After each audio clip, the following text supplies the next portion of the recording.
ಓಂ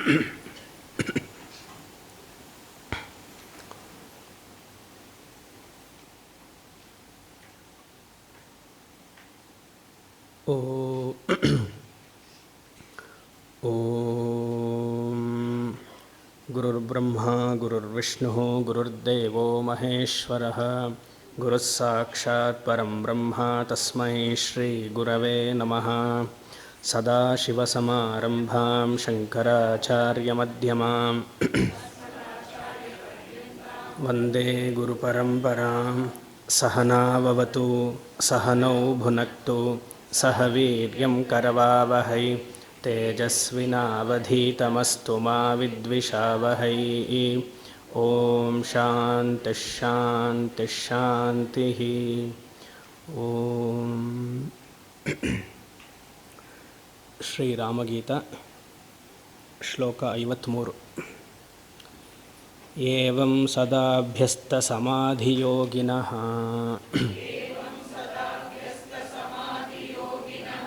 ನಿವೃತ್ತಸರ್ವೇಂದ್ರಿಯಗೋಚರಸ್ಯ ಹಿ ವಿನಿರ್ಜಿತಾಶೇಷರಿಪೋರಹಂ ಸದಾ ದೃಶ್ಯೋ ಭವೇಯಂ ಜಿತಷಡ್ಗುಣಾತ್ಮನಃ.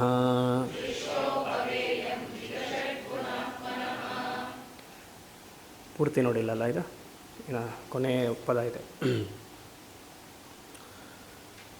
ರಾಮಚಂದ್ರ ಮೂರ್ತಿಯು ನಿನ್ನೆ ಸಮಾಧಿ ಅಭ್ಯಾಸವನ್ನು ತಿಳಿಸಿ, ಸಮಾಧಿ ಅಭ್ಯಾಸ ಯಾವಾಗ ಮಾಡಬೇಕು, ಹಲವಾರು ವರ್ಷಗಳ ಕಾಲ ವೇದಾಂತ ಶ್ರವಣ ಗುರುಮುಖೇನ ಮಾಡಿ ಸಂಶಯಗಳು ಬಂದಾಗ ಆವಾಗನೇ ಗುರು ಹತ್ರ ಹೋಗಿ ಸಂಶಯವನ್ನು ನಿವಾರಣೆ ಮಾಡಿಕೊಂಡು, 6 ತಿಂಗಳ ಕೆಳಗಡೆ ಸಂಶಯ ಬಂದಿತ್ತು ನನಗೆ, ನೀವು ಹೇಳಿದಾಗ ಸಪೋಸ್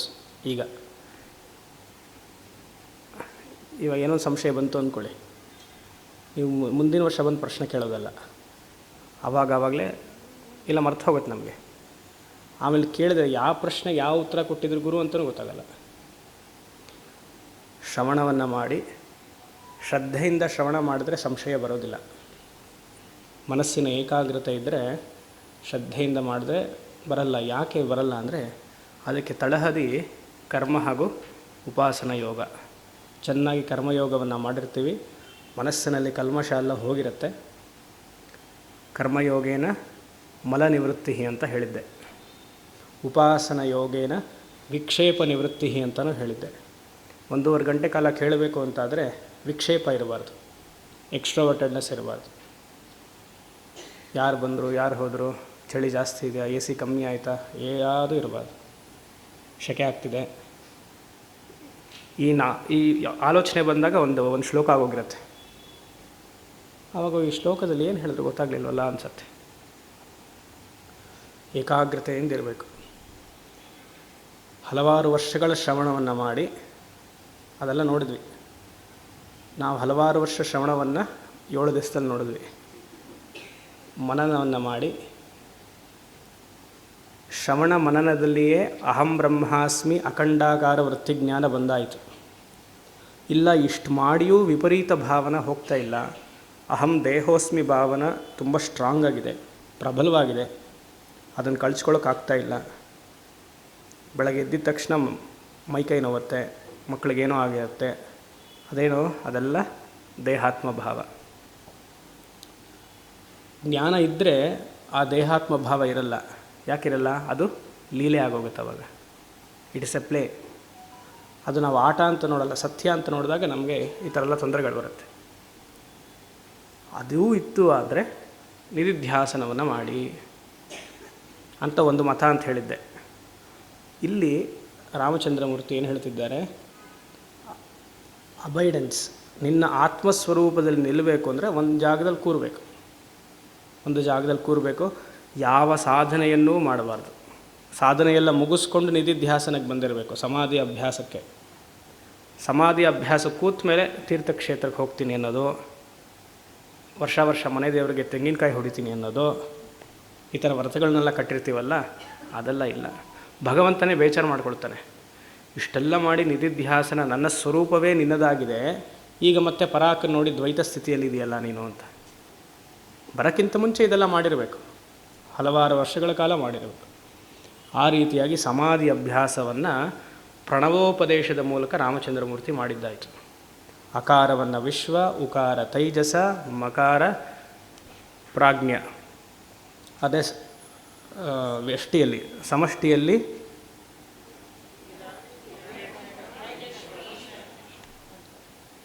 ಕೊನೆಗೆ ಅದು ಮ ಎಲ್ಲಾಗಬೇಕು, ಲಯದಲ್ಲಿ ಮಕಾರವು ದೀರ್ಘ ಉಚ್ಚಾರಣೆ.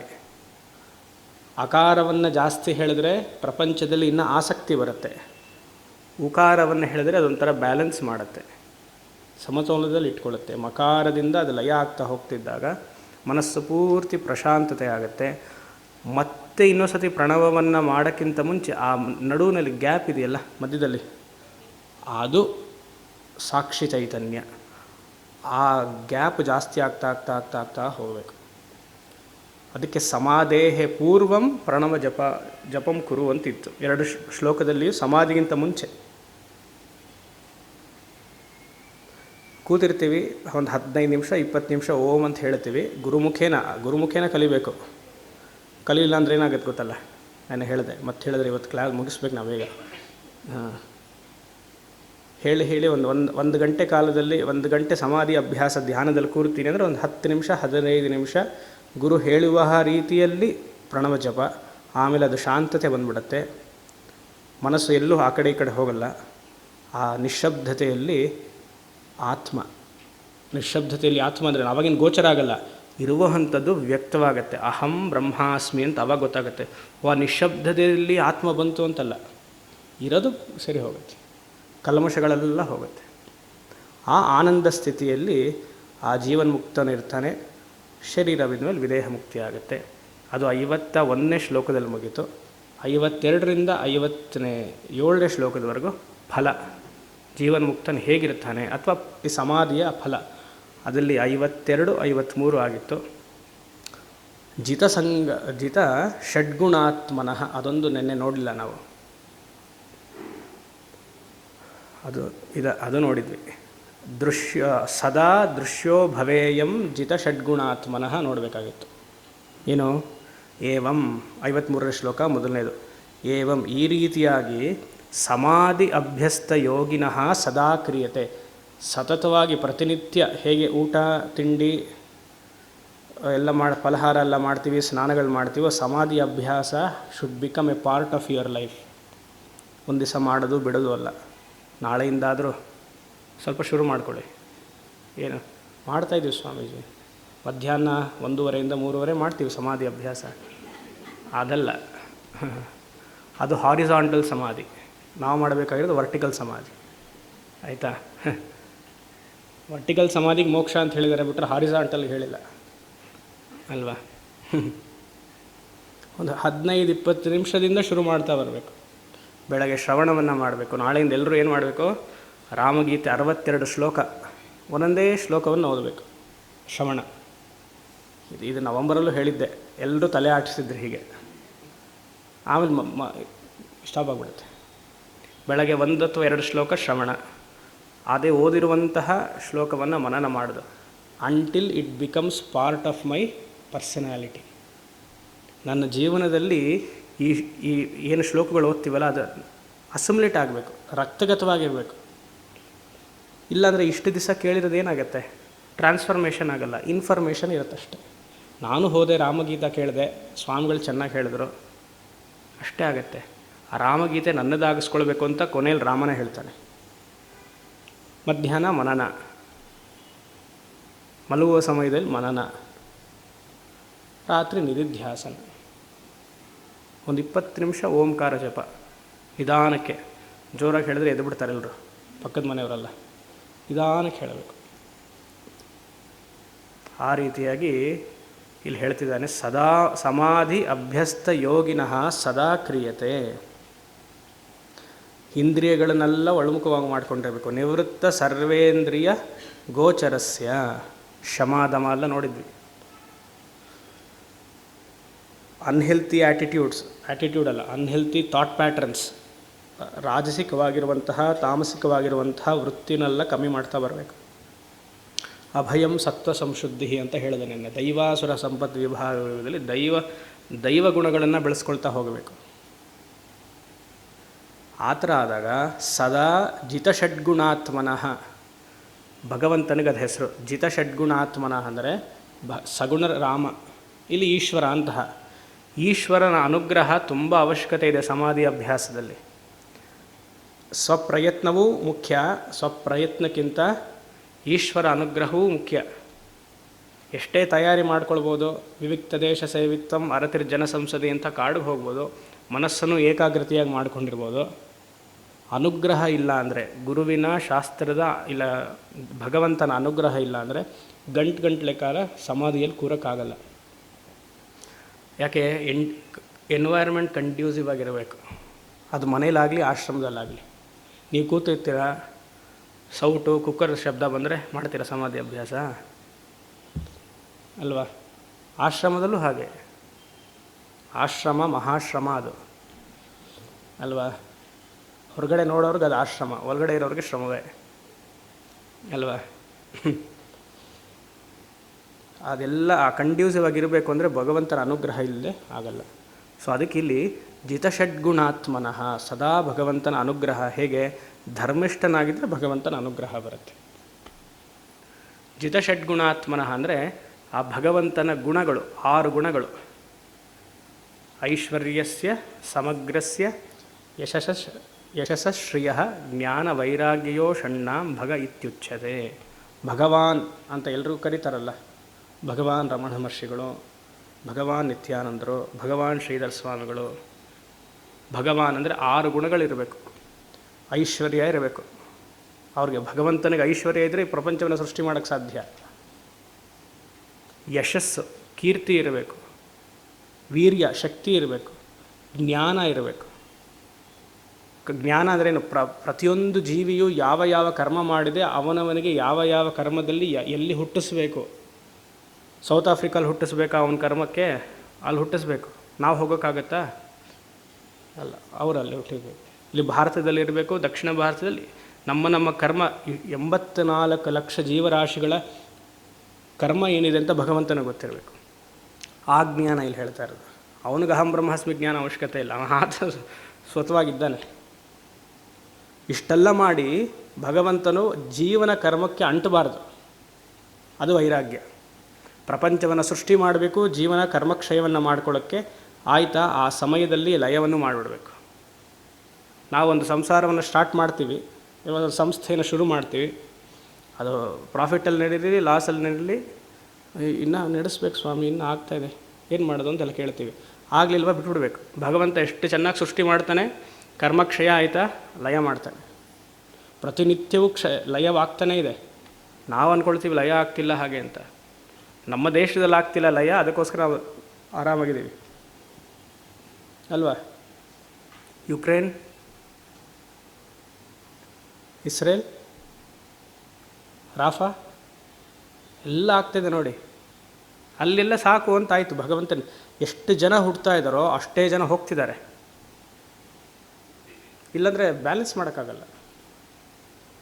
ಒಂದು ಕಡೆ ನಾವು ಪಾಪ್ಯುಲೇಷನ್ ಜಾಸ್ತಿ ಅಂತೀವಿ, ಪಾಪ್ಯುಲೇಷನ್ ಎಷ್ಟಾಗ್ತಿದೆ ಅಷ್ಟೇ ಮರಣಗಳು ಆಗ್ತಿದೆ. ಅದು ನಡೀತಾನೇ ಇದೆ, ಅದು ನಮಗೆ ಗೊತ್ತಾಗ್ತಿಲ್ಲ ಅಷ್ಟೇ. 84 ಲಕ್ಷ ಯೋನಿಗಳಲ್ಲಿ ಎಷ್ಟು ಹಾರ್ಡ್ಲಿ 0.02% ಮನುಷ್ಯನ ಜಂತು. ಮಿಕ್ಕಿದಿರೋದೆಲ್ಲ ಪ್ರಾಣಿಗಳಲ್ಲಿದೆ. ನಾವಲ್ಲಿ ಪಾಪ್ಯುಲೇಷನ್ ಅಂತೀವಿ ಅಷ್ಟೇ. ಅವನ ದೃಷ್ಟಿಯಲ್ಲಿ ಪಾಪ್ಯುಲೇಷನ್ ಆಗಿದೆಯಾ ನೋಡಬೇಕು. ಯಾರ ದೃಷ್ಟಿಯಲ್ಲಿ? ಭಗವಂತನ ದೃಷ್ಟಿಯಲ್ಲಿ ಜಾಸ್ತಿ ಆಗಿದೆಯಾ, ಜನಸಂಖ್ಯೆ ಜಾಸ್ತಿ ಆಗಿದೆಯಾ ಅಲ್ವಾ? ಎಷ್ಟು ಹಾವುಗಳಿವೆ, ಒಂದೊಂದು ಹಾವು ಒಂದೊಂದು ಥರ ಇಲ್ಲ. ಎಷ್ಟು ಸೊಳ್ಳೆಗಳಿವೆ ಹೇಳಬೇಕಾ ವಿಶೇಷವಾಗಿ? ಯೋಚನೆ ಮಾಡಿ. ಎಲ್ಲವನ್ನ ಇದಕ್ಕೆ ಯಾಕೆ ಹೇಳಕ್ಕೆ ಬಂದೆ? ಭಗವಂತ ಈ ಜ್ಞಾನ, ವೈರಾಗ್ಯ, ವೀರ್ಯ, ಯಶಸ್ಸು 6 ಹೇಳಿದ್ನ? ಶ್ರೀಹಿ ವೆಲ್ತ್, ಶ್ರೀಹಿ ವೆಲ್ತ್. ಇಲ್ಲಿ ವೆಲ್ತ್ ಅಂದರೆ ಆತನಿಗೂ ಲಕ್ಷ್ಮೀ ತತ್ವವಿದೆ, ಮತ್ತು ನಾವು ಕರ್ಮವನ್ನು ಕ್ಷಯ ಮಾಡ್ಕೊಳ್ಬೇಕಲ್ಲ, ಆ ವಸ್ತುಗಳನ್ನೆಲ್ಲ ಅವನು ಕೊಡಬೇಕಲ್ಲ, ಅದಕ್ಕೂ ಆತನಿಗೆ ಶ್ರೀಹಿ ಅಂತ ಹೆಸರು. ಜ್ಞಾನ ಮಾತ್ರ ಇತ್ತು, ಜಯರಾಮ ಸೇವಾ ಮಂಡಳಿಗೆ ಬಂದು ಉಪನ್ಯಾಸ ಮಾಡೋಕ್ಕಾಗಲಿಲ್ಲ ಅಂದರೆ ಇಲ್ಲಿತ್ತು ಜ್ಞಾನ, ಇವತ್ತೇನಾಗಿದೆ? ವಿಜ್ಞಾನವಾಗಿದೆ, ಎಲ್ಲರಿಗೂ ಪ್ರಚಾರ ಆಗ್ತಿದೆ. ಅದಕ್ಕೆ ವ್ಯವಸ್ಥೆ ಮಾಡ್ಕೊಳ್ಬೇಕಲ್ಲ ಭಗವಂತ. ಅದಕ್ಕೆ ಶ್ರೀಹಿ ಅಂತ. ಈ ಜಾಗನ ಯಾಕೆ ಆಯ್ಕೆ ಮಾಡ್ಕೊಂಡ್ವಿ ಅಲ್ವಾ? ಅದೆಲ್ಲ ಪಾರ್ಟ್ ಆಫ್ ಕರ್ಮನೇ ಎಲ್ಲವೂ. ಆ ರೀತಿಯಾಗಿ ಸದಾಜಿತ ಷಡ್ಗುಣಾತ್ಮನಃ ಸದಾ ಯಾರು ನಿಧಿಧ್ಯಾಸವನ್ನು ಮಾಡ್ತಿದ್ದಾನೋ ಅವನಲ್ಲಿ ಪೂರ್ತಿ ಆಶೀರ್ವಾದವನ್ನು ವಹಿಸಿರ್ತೀನಿ.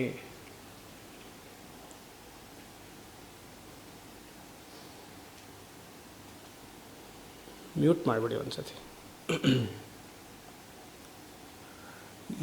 ಯಾರ ಆಶೀರ್ವಾದ ಪೂರ್ತಿ ಆ ಸಾಧಕನಲ್ಲಿ ಇರುತ್ತೋ ನಮೇ ಭಕ್ತ ಪ್ರಣಶ್ಯತಿ.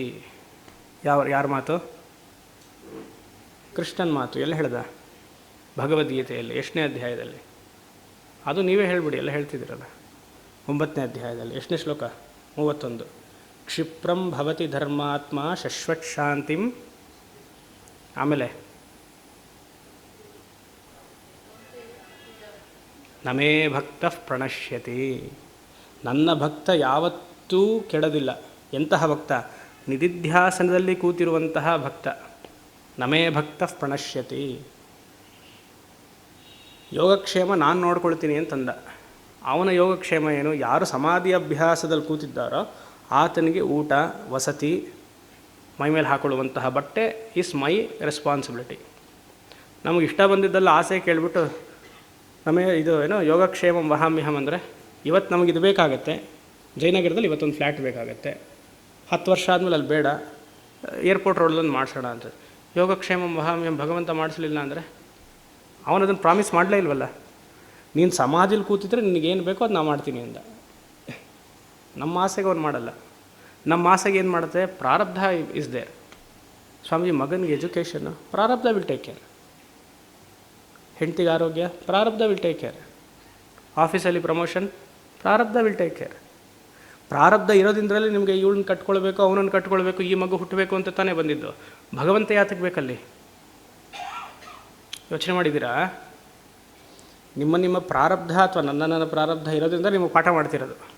ನನ್ನ ಪ್ರಾರಬ್ಧ ಇರೋದ್ರಿಂದಲೇ ನಿಮ್ಗೆಲ್ರಿಗೂ ಪಾಠ ಮಾಡ್ತಿರೋದು ನಾನು ಅಲ್ವಾ? ಅದು ಒಳ್ಳೆಯದೋ ಕೆಟ್ಟದೋ ಅದು ನನಗೆ ಬಿಟ್ಟಿದ್ದು ಅಲ್ವಾ? ಅವರವರ ಮೆಚುರಿಟಿಗದು. ಕರ್ಮಗಳು ಒಂದು ಸಂಬಂಧಗಳೆಲ್ಲ ಕರ್ಮದಿಂದ ಬರುತ್ತೆ.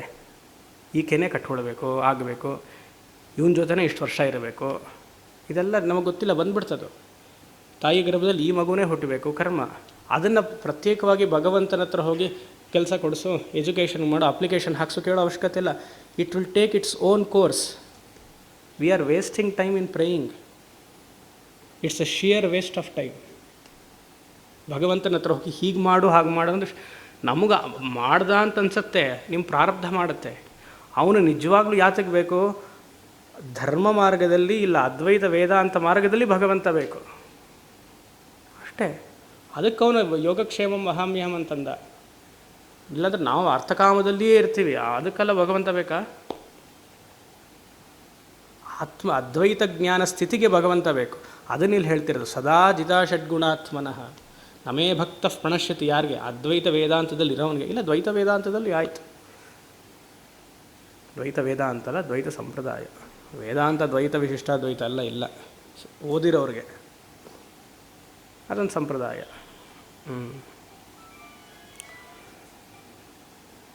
ಸರಿ, ಇಲ್ಲಿವರೆಗೂ ನೋಡಿದ್ರಿ. ಮುಂದೆ 54. ಧ್ಯಾತ್ವೈವಮಾತ್ಮಾನಮಹರ್ನಿಶಂ ಮುನಿಃ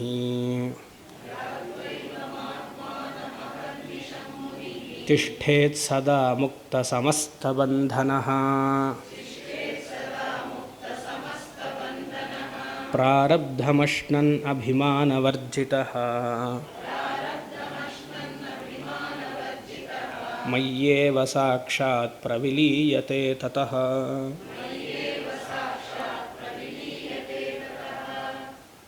ನೆನ್ನೆ ಹೇಳಿದ್ದೆ ಸ್ವಲ್ಪ ಸಮಯ ಹೆಚ್ಚು ಬೇಕು ಅಂತ, ಇವತ್ತು ಮುಗಿಸ್ಬೇಕು. ಮನಸ್ಸಿನಲ್ಲಿ 8:30ವರೆಗೂ ಅಂತ ಅಂದ್ಕೊಬೇಡಿ, ಆಯಿತಾ? 8:30ವರೆಗೂ ಇಲ್ಲೇ ಇರಬೇಕು. ಇಲ್ಲ ಸ್ವಾಮಿ ಅಪಾಯಿಂಟ್ಮೆಂಟ್ಸ್ ಇತ್ತು ಅಂದರೆ ಶಬ್ದ ಮಾಡದೆ ಹೋಗ್ಬೋದು, ತೊಂದರೆ ಇಲ್ಲ. ಮುಗಿಸ್ತೀನಿ 8 ಗಂಟೆ ಒಳಗಡೆ, ಆದರೂ ಸಮಯ ಬೇಕು. ಏನು, ಯಾರು ಈ ವೇದಾಂತ ತತ್ವವನ್ನು ಮನಸ್ಸಿನಲ್ಲಿ ಇಟ್ಕೊಳ್ತಾರೋ ಜೀವನ್ಮುಕ್ತ ಸ್ಥಿತಿ ಇರುತ್ತೋ ಅಂಥವ್ರಿಗೆ ಈ ಶ್ಲೋಕ. ನಮಗೆಲ್ಲ ಅನ್ಬೇಡಿ.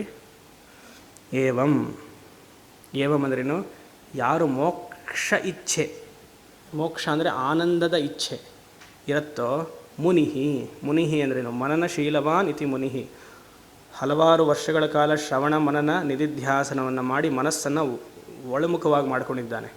ಹೊರಗಡೆ ಇರುವಂತಹ ಪ್ರಾಕೃತ ಮನಸ್ಸು ಇವಾಗ ಒಳಗಡೆ ಆಯಿತು. ನೆನೆ ನೋಡಿದ್ವಲ್ಲ, ಆ ಸಮಾಧಿ ಜ್ಞಾನಪೂರ್ವಕ ಸಮಾಧಿ ಅಭ್ಯಾಸ ಹೇಳಬೇಕು.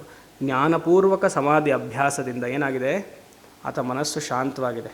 ಹೇಗೆ ರಮಣ ಮಹರ್ಷಿಗಳ ಉಪದೇಶ ಏನಿತ್ತು, ಕೀಪ್ ಕ್ವೈಟ್. ಡಿ ವಿ ಜಿಯವರ ಉಪದೇಶ ಏನಿತ್ತು, ಮೌನಂ. ಚಿನ್ಮಯಾನಂದರ ಉಪದೇಶ ಏನಿತ್ತು, shut up and get out. ಆಯಿತಾ,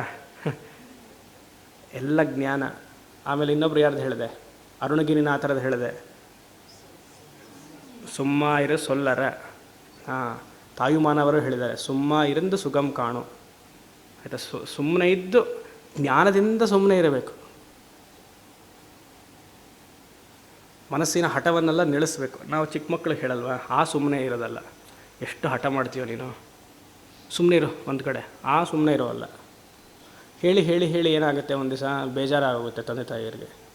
ಅವನೇ ದೊಡ್ಡವನಾದ್ಮೇಲೆ ತಿಳ್ಕೊಳ್ತಾನೆ ಬಿಡು, ಅವನಿಗೆ ಮೆಚುರಿಟಿ ಬರುತ್ತೆ. ಸರಿ, ಸುಮ್ಮನೆ ಇರೋದಲ್ಲ ಇಲ್ಲಿ. ಆ ಥರ ಸುಮ್ಮನೆ ಇದ್ದರೆ ನಾವು ಅದೇ ಹೇಳಬೇಕು. ಶಾಸ್ತ್ರ ಹೇಳ್ತಿದೆ, ಗುರು ಹೇಳ್ತಿದೆ, ಅಪ್ಪ ಸ್ವಲ್ಪ ಸುಮ್ಮನೆ ಇರು, ಅರ್ಥಕಾಮದಲ್ಲಿ ಹೊರಗಡೆ ಹೋಗ್ಬಿಡ, ಸ್ವಲ್ಪ ಸುಮ್ಮನೆ ಇರು, ಅರ್ಥ ಆಗಲ್ಲ. ಆವಾಗ ನಾವು ಗುರು ಏನು ಹೇಳ್ತಾನೆ, ಮೆಚುರಿಟಿ ಬಂದಾಗ ಅರ್ಥ ಆಗುತ್ತೆ ಅಷ್ಟು. 45-50 ಆಗೋಷ್ಟರಲ್ಲಿ ಇವನಿಗೇನು ಆಗಲ್ಲ ಅಂತ ಗೊತ್ತಾದಾಗ ಆಗ ಸುಮ್ಮನೆ ಕೂತಿರ್ತಾನೆ ಅಲ್ವಾ. ಸುಮ್ಮನೆ ಇರೋದಲ್ಲ, ಜ್ಞಾನದಿಂದ ಸುಮ್ಮನೆ ಇರಬೇಕು. ಅದಕ್ಕೆ ಮುನಿಹಿ ಅಂತ ಹೆಸರು. ಆತ್ಮಾನಂ ಅಹರ್ನಿಶಂ ಧ್ಯಾತ್ವ, ಬೆಳಗ್ಗೆ ಹಾಗೂ ರಾತ್ರಿ ಈ ಸಮಾಧಿ ಅಭ್ಯಾಸನವನ್ನು ಮಾಡ್ತಿರೋ. May you enquire into may you enquire into your true nature.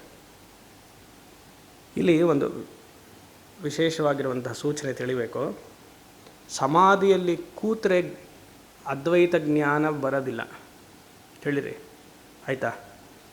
Vedantic meditation is not to prove Advaita in samadhi. ವೇದಾಂತದ ನಿಧಿಧ್ಯಾಸನವನ್ನು ಮಾಡೋದರಿಂದ ಅದ್ವೈತ ಸತ್ಯ ಅಂತ ತಿಳಿಯೋದಲ್ಲ. ಸಮಾಧಿಯಲ್ಲಿ ಅದ್ವೈತ ಸತ್ಯ ಅಂತ ಯಾವಾಗ ತಿಳಿದಿರಬೇಕು, ನಿಧಿಧ್ಯಾಸನ ಅಲ್ಲ, ಶ್ರವಣ ಮನನದಲ್ಲಿಯೇ ತಿಳಿದಿರಬೇಕು. ಅದ್ವೈತಂ ಸತ್ಯಂ ಶ್ರವಣದಲ್ಲಿ ಮನನದಲ್ಲಿಯೇ ತಿಳಿದಿರಬೇಕು. ನಿಧಿಧ್ಯಾಸನದಲ್ಲಿ ತಿಳಿಯೋಕ್ಕೆ ಸಾಧ್ಯ ಇಲ್ಲ. It is not to prove Advaita is satyam. It is not to prove Advaita satyam through mystical experience. ಅದು ಸಾಧ್ಯವಿಲ್ಲ. No mystical experience can prove Advaitam. Mystical experience ಅಂದರೆ ಗೊತ್ತು ತಾನೆ ಏನು? ಮಿಸ್ಟಿಕಲ್ ಎಕ್ಸ್ಪೀರಿಯನ್ಸ್ ಅಂದರೆ ಏನು?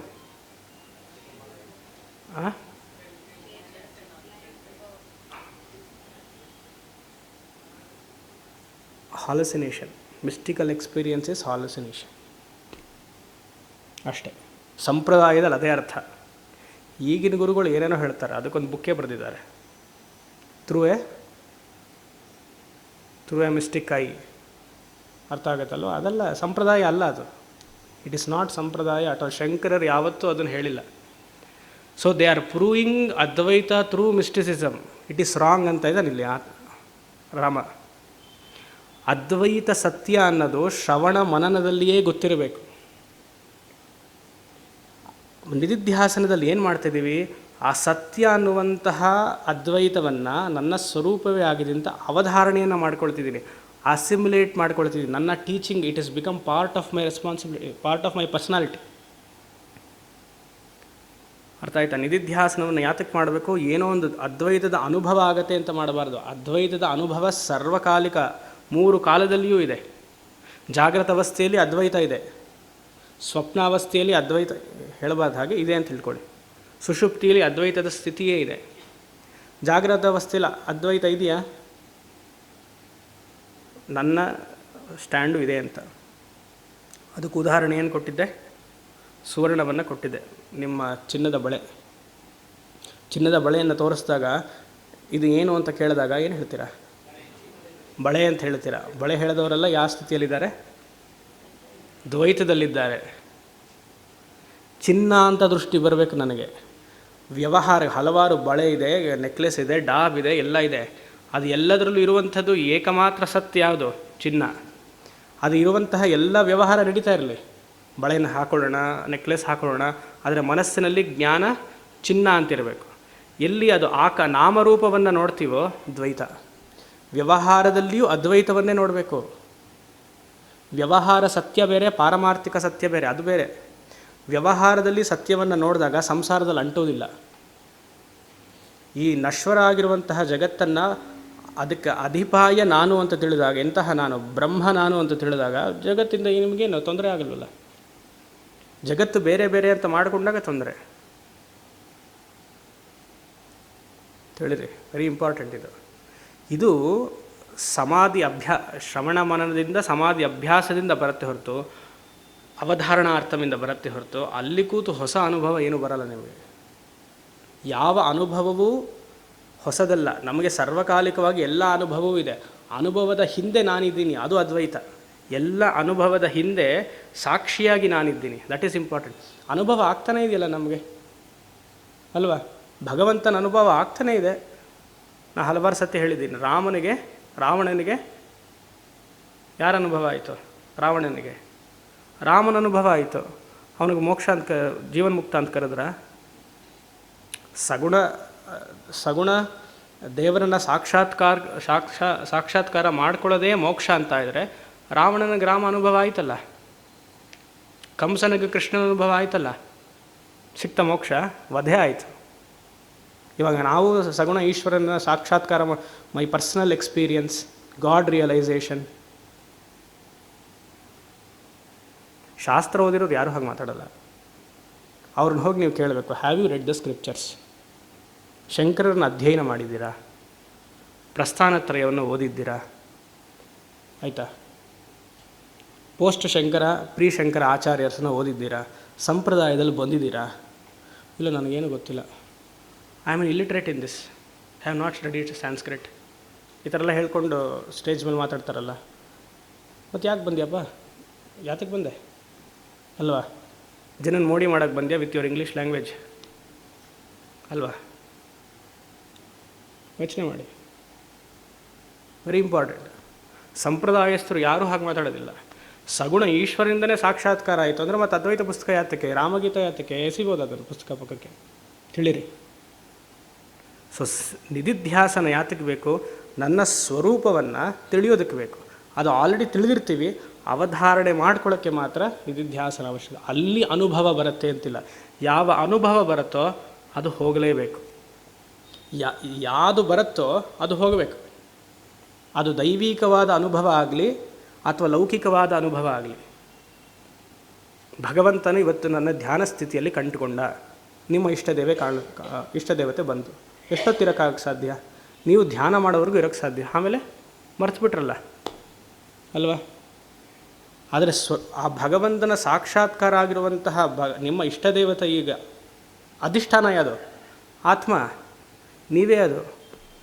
ಹಿಂದಿನ ಶ್ಲೋಕಗಳಲ್ಲಿ ಹೇಳಿದ್ದೀನಿ, ಅವಸ್ಥಾತ್ರಯವನ್ನು ದಾಟಿರುವಂತಹ ಸ್ಥಿತಿ ನನ್ನದು. ಅವಸ್ಥಾತ್ರಯದಲ್ಲಿ ಸುಷುಪ್ತಿಯಲ್ಲಿ ಭಗವಂತನಿಲ್ಲ ಅಂತ ಇದೇ 2-3 ದಿವಸದ ಮುಂಚೆ ಹೇಳಿದ್ದೀನಿ. ಆ ಥರ ಇದ್ದಾಗ ಧ್ಯಾನದಲ್ಲಿ ಮಾತ್ರ ಗೋಚಾರ, ಸ್ವಲ್ಪ ಹೊತ್ತು ಮಾತ್ರ ಅಷ್ಟೇ, ಅದು ಆಮೇಲೆ ಹೋಯ್ತದು. ಸರ್ವಕಾಲಿಕವಾಗಿ 3 ಕಾಲದಲ್ಲಿರುವಂತಹ ಆತ್ಮತತ್ವ ನನ್ನದು. ಅದು ಅಹರ್ನಿಶಂ ಧ್ಯಾತ್ವ, ಬೆಳಗ್ಗೆ ರಾತ್ರಿ ಆ ತತ್ವದಲ್ಲೇ ಇರಬೇಕು ಹಾಗೆ ಅಂತ. ಆ ಥರ ಇದ್ದಾಗ ಏನಾಯಿತು? ಸದಾ ತಿಷ್ಠೇತ್ ಮುಕ್ತ ಸಮಸ್ತ ಬಂಧನ. ಸದಾ ತಿಷ್ಠೇತೇನೋ, ಸದಾ ನಿಧಿಧ್ಯಾಸನದಲ್ಲಿ ಇರುವಂತಹ ಸ್ಥಿತಿ ಮುಕ್ತ ಸಮಸ್ತ ಬಂಧನ.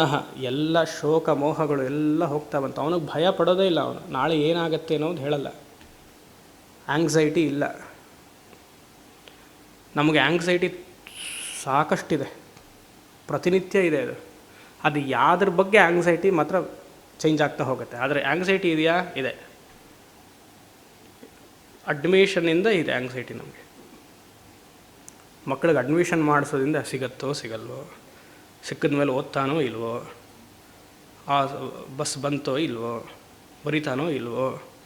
ಆ್ಯಂಗ್ಸೈಟಿ ಇದೆ ಕಾಮನ್. ಇನ್ಫ್ಯಾಕ್ಟ್ ಆ್ಯಂಗ್ಸೈಟಿ ಬ್ರಹ್ಮ ಅಧಿಷ್ಠಾನ, ಅದ್ರ ಮೇಲೆ ಎಲ್ಲ ಬರ್ತಾಯಿದೆ ಇವಾಗ. ಪ್ರಮೋಷನ್ ಇದೆಯೋ ಇಲ್ವೋ, ಭಯ ಪಟ್ಕೊಳ್ತಾನೇ ಇರೋದು. ಆ ಮುಕ್ತ ಎಷ್ಟು ಚೆನ್ನಾಗಿ ಹಾಕಿದ್ದಾರೆ, ಮುಕ್ತ ಸಮಸ್ತ ಬಂಧನ.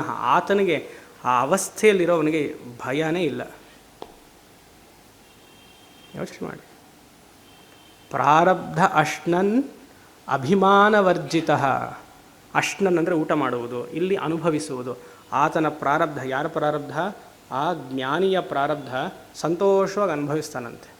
ಕಷ್ಟ ಬಂದರೂ ಸಂತೋಷವಾಗಿ ಅನುಭವಿಸ್ತಾನೆ, ಸುಖ ಬಂದರೂ ಸಂತೋಷವಾಗಿ ಅನುಭವಿಸ್ತಾನೆ. ಅನುಭವಿಸ್ತಾನೆ ಅಂದರೆ ಸಾಕ್ಷಿಯಾಗಿ ನೋಡ್ತಿರ್ತಾನೆ, ಹಿಗ್ಗೋದು ಇಲ್ಲ, ಕುಗ್ಗೋದು ಇಲ್ಲ. ಹೊರಗೆ ಹೇಳಿ, ಹೊರಗೆ ಲೋಕಾಸಕ್ತಿ, ಒಳಗೆ ಸಕಲ ವಿರಕ್ತಿ. ಹೊರಗೆ ಕಾರ್ಯಾಧ್ಯಾನ, ಒಳಗೆ ಅದರ ಉದಾಸೀನ. ಹೊರಗೆ ಸಂಸಾರದ ಭಾರ, ಒಳಗೆ ಅದರ ತಾತ್ಸಾರ.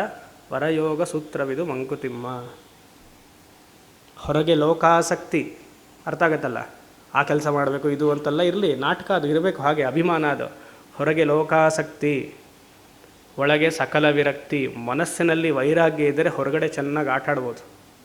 ಮನಸ್ಸಿನಲ್ಲಿ ವೈರಾಗ್ಯ ಇಲ್ಲ ಅಂದರೆ ಹೊರಗಡೆ ಪ್ರಪಂಚ ಸತ್ಯ ಅಂತ ಅನ್ಸುತ್ತೆ ನಿಮಗೆ. ಹೊರಗೆ ಲೋಕಾಸಕ್ತಿ, ಒಳಗೆ ಸಕಲ ವಿರಕ್ತಿ. ಹೊರಗೆ ಸಂಸಾರದ ಭಾರ, ಒಳಗೆ ಅದರ ತಾತ್ಸಾರ. ತುಚ್ಛ ಅದು ಅಂತಿರಬೇಕು. ಯಾಕೆ? ರಾಗದ್ವೇಷವನ್ನು ಬೆಳೆಸತ್ತೆ ಸಂಸಾರ. ಈ ಸಂಸಾರ ಅಂದ್ರೇನು? ಫ್ಯಾಮಿಲಿ ಅಲ್ಲ, ಜೀವಾತ್ಮ ಭಾವ, ಅಜ್ಞಾನ ಅನ್ನುವಂಥ ಭಾವ. ಒಳಗೆ ಅದರ ತಾತ್ಸಾರ.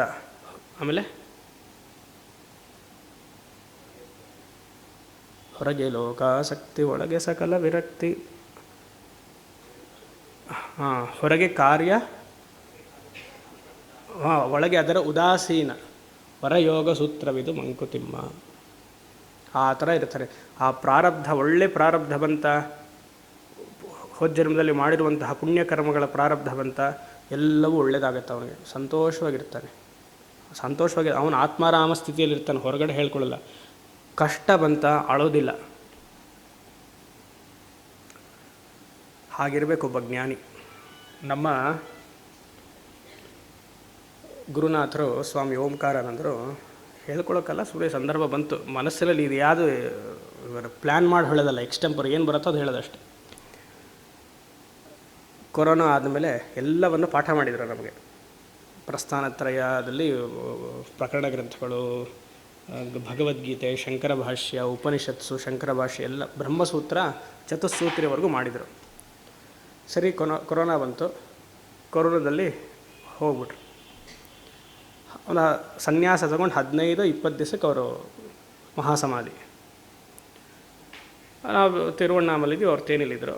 ಅವರ ಗುರುಗಳು ನನಗೆ ಪರಮ ಗುರುಗಳು, ಪರಮಾರ್ಥನಂದರು. ಇಬ್ರಿಗೂ ವಿಚಾರ ಗೊತ್ತಾಯಿತು.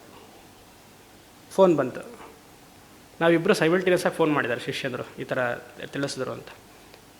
ಗೊತ್ತಿತ್ತು ತುಂಬ, ಇನ್ನೇನು ICUಲಿದ್ದರೂ ಆಗಲಿಲ್ಲ. ಕೊರೋನಾ ಬಂದು totally out. It's a matter of time or days ಅಂತ ಹೇಳಿದರು. ಫೋನ್ ಮಾಡಿದಾಗ ಸ್ವಾಮಿಗಳು ಹೋದರು. ಸ್ವಾಮಿಗಳಂದರೆ ನಮಗೆ ಇದು ಸನ್ಯಾಸವನ್ನು ಕೊಟ್ಟು ತಂದೆ ತಾಯಿ ಥರ ನೋಡಿಕೊಂಡು ಅಷ್ಟು ಆಶೀರ್ವಾದವನ್ನು ಮಾಡಿ, ಅವ್ರಿಗೂ ನಮ್ಮ ಗುರುಗಳಿಗೂ ಬಂದರು. ಅವ್ರು ಫೋನಲ್ಲಿ ಹೇಳಿದ್ರು, ಓಂಕಾರಿಂದ ಇಸ್ ನೋ ಮೋರ್ ಹಾಗೆ ಅಂತ. ನಮ್ಮ ಸ್ವಾಮಿಗಳು, ಪರಮಗುರುಗಳು ಹೇಳಿದ್ರು, I accept, I welcome it. That second he said, I accept it and I welcome wholeheartedly. ನಾನು ಅವ್ರಿಗೆ ಫೋನ್ ಮಾಡಿದೆ, ಈ ಥರ ಬಂತು, ನಿಮಗೆ ಇನ್ಫಾರ್ಮೇಷನ್ ಬಂತ ಹಾಗೆ ಅಂತ. ಅವ್ರು ನನಗೊಂದು ಹೇಳಿದೆ, you accept it and wholeheartedly you take it as Bhagavan's leela. He didn't say Bhagavan's wish, as Bhagavan's leela. ನಾ ಫೋನ್ ಮಾಡಿ ನಾನು ಮನಸ್ಸು ಹಾಗೆ ಅಂದ್ಕೊಂಡೆ ಅಷ್ಟೇ. ಎಲ್ಲ ಪ್ಲ್ಯಾನ್ ಎಲ್ಲ ಆಗಿತ್ತು, ಮುಂದೆ ಏನು ಪಾಠ ಅದು ಇದು ಎಲ್ಲ ಮುಂದೆ ಏನು ಮಾಡೋವಂಥದ್ದು ಅಂತ. ನಾನು ಐ ಅಕ್ಸೆಪ್ಟೆಡ್, ಮನಸ್ಸಲ್ಲಿ ಏನಿಲ್ಲ. ಹಾಗೆ ನೀವು ಇರಬೇಕು ಅಂತ ಹೇಳ್ತಿಲ್ಲ, ಇದ್ದರೆ ಸಂತೋಷ. ಮನಸ್ಸು ಕಲ್ಮಶ ಆಗಲ್ಲ, ತಳಮಳ ಆಗಲ್ಲ. ಭಗವಂತ ಪ್ರಾರಬ್ಧ ಮುಗೀತು. ಪ್ರಾರಬ್ಧ ಮುಗಿಯೋವರೆಗೂ ನೋಡಿ, ನನಗೆ ಅವ್ರ ಗುರುಗಳು, ನಾನು ಅವ್ರ ಶಿಷ್ಯ. ಇನ್ಫ್ಯಾಕ್ಟ್ ಮೇ 9ಕ್ಕೆ ನನ್ನ ಸನ್ಯಾಸ ಇತ್ತು. 2021 ಮೇ 9ಕ್ಕಿತ್ತು. ಅವ್ರು ಹೇಳಿದ್ರು ಬೇಡ, ಕೊರೋನಲ್ಲಿ ಯಾರೂ ಬರ್ತಿಲ್ಲ, 16 ಜನ ಅಷ್ಟಶ್ರಾದ್ದ ಮಾಡೋಕ್ಕೆ ಬ್ರಾಹ್ಮಣರು ಬೇಕು, 8 ಜನ ಬೇಕು, ಯಾರೂ ಇಲ್ಲ ಹಾಗೆ ಅಂತ. ನಮ್ಮದು ಗೊತ್ತಲ್ಲ ನಮ್ಮ ಜ್ಯೋತಿಷ್ಯದ ವಾಸನೆ, ಪ್ರಶ್ನೆ ಎಲ್ಲ ಹಾಕಿ ನೋಡ್ಬಿಟ್ಟು 9ಕ್ಕೆ ಆಗದೇ ಇಲ್ಲ ಸ್ವಾಮೀಜಿ ಅಂದೆ. ಮತ್ತೇನು ಮಾಡೋಣ, 22ಕ್ಕೆ ಮಾಡಬೇಡ, ಬೇಡ ಎಲ್ಲ ಆಮೇಲೆ ಕಷ್ಟ ಆಗುತ್ತೆ ಅಂದರೆ. ಯಾರು ಬರ್ತಾರೋ ಇಲ್ವೋ ಮುಗಿಸ್ಬೇಡ, ಮುಗಿಸಿದ್ದಕ್ಕೆ ಒಳ್ಳೇದಾಯ್ತು, ಇಲ್ಲ ನಾನು ಇಲ್ಲಿ ಕೂರೋಕ್ಕಾಗ್ತಿರ್ಲಿಲ್ಲ ಅಲ್ವಾ. ಅಲ್ಲಿವರೆಗೂ ಮಾತ್ರ ಕರ್ಮ, ಅಷ್ಟು ವರ್ಷ ಇದ್ದು ಅವತ್ತಿಗೆ ಮುಗೀತು. ಸೊ ಒಂದು ಸತಿ ನಮ್ಮ ಸಂಬಂಧಗಳು ಬಿಟ್ಟು ಹೋಗ್ತಿದೆ ಅಂದಾಗ ಅದಕ್ಕೆ ಅಳಬಾರ್ದು. ಆಯಿತಾ, ಪ್ರಾರಬ್ಧ ಮುಗೀತು ಅಷ್ಟೇ. ಯಾರೊಬ್ಬರು ರಕ್ತ ಸಂಬಂಧಿಗಳು ಹೋಗ್ತಾರೆ ಅಂದ ತಕ್ಷಣ ಅಳೋದಂಥದ್ದಲ್ಲ. ಇಷ್ಟು 40 ವರ್ಷ ಇದ್ರು ಸ್ವಾಮಿ, ಇವಾಗ ಹೋದರು, ಮುಗೀತು ಪ್ರಾರಬ್ಧ, that's all, that is the full stop. ಅಲ್ಲಿ ಎಮೋಷ್ನಲ್ ಆಗೋದು, ಅಳೋದು ಸಾಧಾರಣ, ಅಳು ಬರುತ್ತೆ, ಯಾಕಂದರೆ ಇಷ್ಟು ವರ್ಷದ ನಂಟಲ್ಲಿ. ಸಡನ್ನಾಗಿ ಇನ್ನೊಂದು ವೃತ್ತಿಯನ್ನು ಹಾಕ್ಕೊಂಡು ಸೈಲೆನ್ಸ್ ಆಗಿರ್ಬೇಕು. ಅದಿಲ್ಲಿ ಹೇಳ್ತಿದ್ದಾರೆ, ಏನೋ ಕತೆ ಹೇಳ್ತಿಲ್ಲ. ಪ್ರಾರಬ್ಧ ಅಶ್ನನ್ ಅಭಿಮಾನವರ್ಜಿತ. ನಮ್ಮ ಹತ್ತಿರ ಸಂಬಂಧದಲ್ಲಿರುವಂತಹ ವ್ಯಕ್ತಿಗಳು ಆಗಲಿ, ನನ್ನ ಶರೀರದಲ್ಲಾಗುವಂತಹ ಅಭಿಮಾನ ಇದೆಯಲ್ಲ, ನನ್ನ ಶರೀರದ ಮೇಲೆ ಅಭಿಮಾನ ಇದ್ದರೆ ಅಹಂಕಾರ, ನನಗೆ ಸಂಬಂಧಪಟ್ಟಿರುವಂತಹ ಶರೀರದ ಮೇಲೆ ಅಭಿಮಾನ ಇದ್ದರೆ ಮಮಕಾರ. ಅದು 2 ಅಭಿಮಾನನೂ ಹೋಗಬೇಕು. ಅಕ್ಸೆಪ್ಟ್ ಅಲ್ವಾ. ಕರ್ಮದಿಂದ ಜನರು ಬರ್ತಾರೆ, ಕರ್ಮದಿಂದ ಹೋಗ್ತವೆ, ಅಷ್ಟೇ, ಮುಗಿತಲ್ಲಿಗೆ. ಆಗತೆ ಸ್ವಾಗತಂ ಕುರ್ಯಾತ್ ಗಚ್ಚಂತ ನಿವಾರಯೇತ್. ಎಲ್ಲರೂ ಬಂದ್ರೆ ಸಂತೋಷ, ಎಲ್ಲರೂ ಹೋದ್ರೆ ಈಕ್ವಲಿ ಹ್ಯಾಪಿ, ಬಿ ಹ್ಯಾಪಿ. ಭಗವಂತ ನಿಮಗೆ ಸನ್ಯಾಸವನ್ನು ಕೊಡ್ತಿದ್ದಾನೆ ಅಂತ ತಿಳ್ಕೊಳ್ಳಿ. ಅದಕ್ಕೆ ನಾನು ಮತ್ತೆ ಹೇಳೋದು, ಜಗತ್ತಿನ ಅವಲಂಬನೆಗಿಂತ ಭಗವಂತನ ಅವಲಂಬನೆಗೆ ಹೋಗಬೇಕು. ಭಗವಂತನ ಅವಲಂಬನೆಗಿಂತ ಸ್ವಂತದ ಅವಲಂಬನೆಯಲ್ಲಿರಬೇಕು. World dependence to god, dependence to self. ಅಂದರೆ ಯಾವ ಸೆಲ್ಫ? ಆಮೇಲೆ ಸೆಲ್ಫ್ ಅಟೆಸ್ಟೆಡ್ ಚೆಕ್, ನನಗಿಷ್ಟು ಆಸ್ತಿ ಇದೆ ಅದಲ್ಲ, ಅದಲ್ಲ. ಸೆಲ್ಫ್ ಡಿಪೆಂಡೆನ್ಸ್ ಆ ಮಾತು. Arthakama is equal to world dependence, to god dependence. ಧರ್ಮದಿಂದ ಸ್ಪಿರಿಚುಯಾಲಿಟಿ, ಸೆಲ್ಫ್ ಡಿಪೆಂಡೆನ್ಸ್ ಅಲ್ಲಿರಬೇಕು. ಪ್ರಾರಬ್ಧಮಶ್ನನ್ ಅಭಿಮಾನವರ್ಜಿತ ಮಯ್ಯೇವ ಸಾಕ್ಷಾತ್ ಪ್ರವಿಲೀಯತೆ ತತಃ. ಪ್ರವಿಲಾಪನಂ ನೋಡಿದ್ದೀವಿ, ನನ್ನಲ್ಲಿ ಎಲ್ಲವೂ ಬಂದು ನಿಲ್ತಿದೆ, ಸೇರ್ತಾ ಇದೆ. ಇದಕ್ಕೆಲ್ಲ ಎಕ್ಸ್ಪ್ಲನೇಷನ್ ಬೇಡ, ಸುಮಾರು ನೋಡಿದ್ದೀವಿ. ಮುಂದೆ ಆಧೌ ಚ ಮಧ್ಯೆ ಚ ತಥೈವ ಚಾಂತತಃ ಭವಂ ವಿದಿತ್ವಾ ಭಯಶೋಕಕಾರಣಂ ಹಿತ್ವಾ ಸಮಸ್ತಂ ವಿಧಿವಾದಚೋದಿತಂ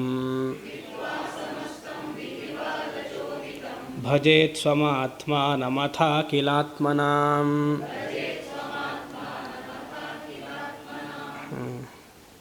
ಅನದರ್ ವೆರಿ ಇಂಪಾರ್ಟೆಂಟ್, ಮುಖ್ಯವಾದ ರಾಮನ ಸಂದೇಶ, ಎಸ್ಪೆಷಲಿ ನಿಧಿಧ್ಯಾಸನವನ್ನು ಮಾಡೋರಿಗೆ, ಮಾಡದೇ ಇರೋರ್ಗು. ಇಲ್ಲಾಂದರೆ ನೀವು ಕೇಳಿಸ್ಕೊಳ್ಳಲ್ಲ. ಅದಕ್ಕೋಸ್ಕರ ಸರ್ವೇ ಸಾಧಾರಣವಾಗಿ ನಮ್ಮೆಲ್ಲರಿಗೂ ಆವಾಗವಾಗ ವೈರಾಗ್ಯ ಬರ್ತಾನೆ ಇರುತ್ತೆ ಅಲ್ವಾ. ಜೀವನ ಸಾಕು ಅಂತ ಅನಿಸುತ್ತೆ. ಯಾತಕ್ಕೆ ಜೀವನ ಸಾಕು ಅನಿಸುತ್ತೆ ಅಂದರೆ, ಕೊರೋನಾ ಬಂದಾಗ ಹತ್ತಿರದವ್ರನ್ನ ಕಳ್ಕೊಳ್ತೀವಿ, ಲೇ ಆಫ್ ಮಾಡಿದಾಗ, ಮಾಡ್ತಾನೇ ಇದ್ದಾಗ, 2 ವರ್ಷಕ್ಕೆ ಆಸೆಯನ್ನು ತೋರಿಸಿ ಇವಾಗ ನಾಳೆ ಬೇಡ ಅಂತಂದಾಗ, ಏನಾಗ ಸಡನ್ನಾಗಿ ಶಾಕ್ ಆದಾಗ ವ್ಯರ್ಥ ಅನಿಸುತ್ತೆ, ಸಾಕು ಅನಿಸುತ್ತೆ.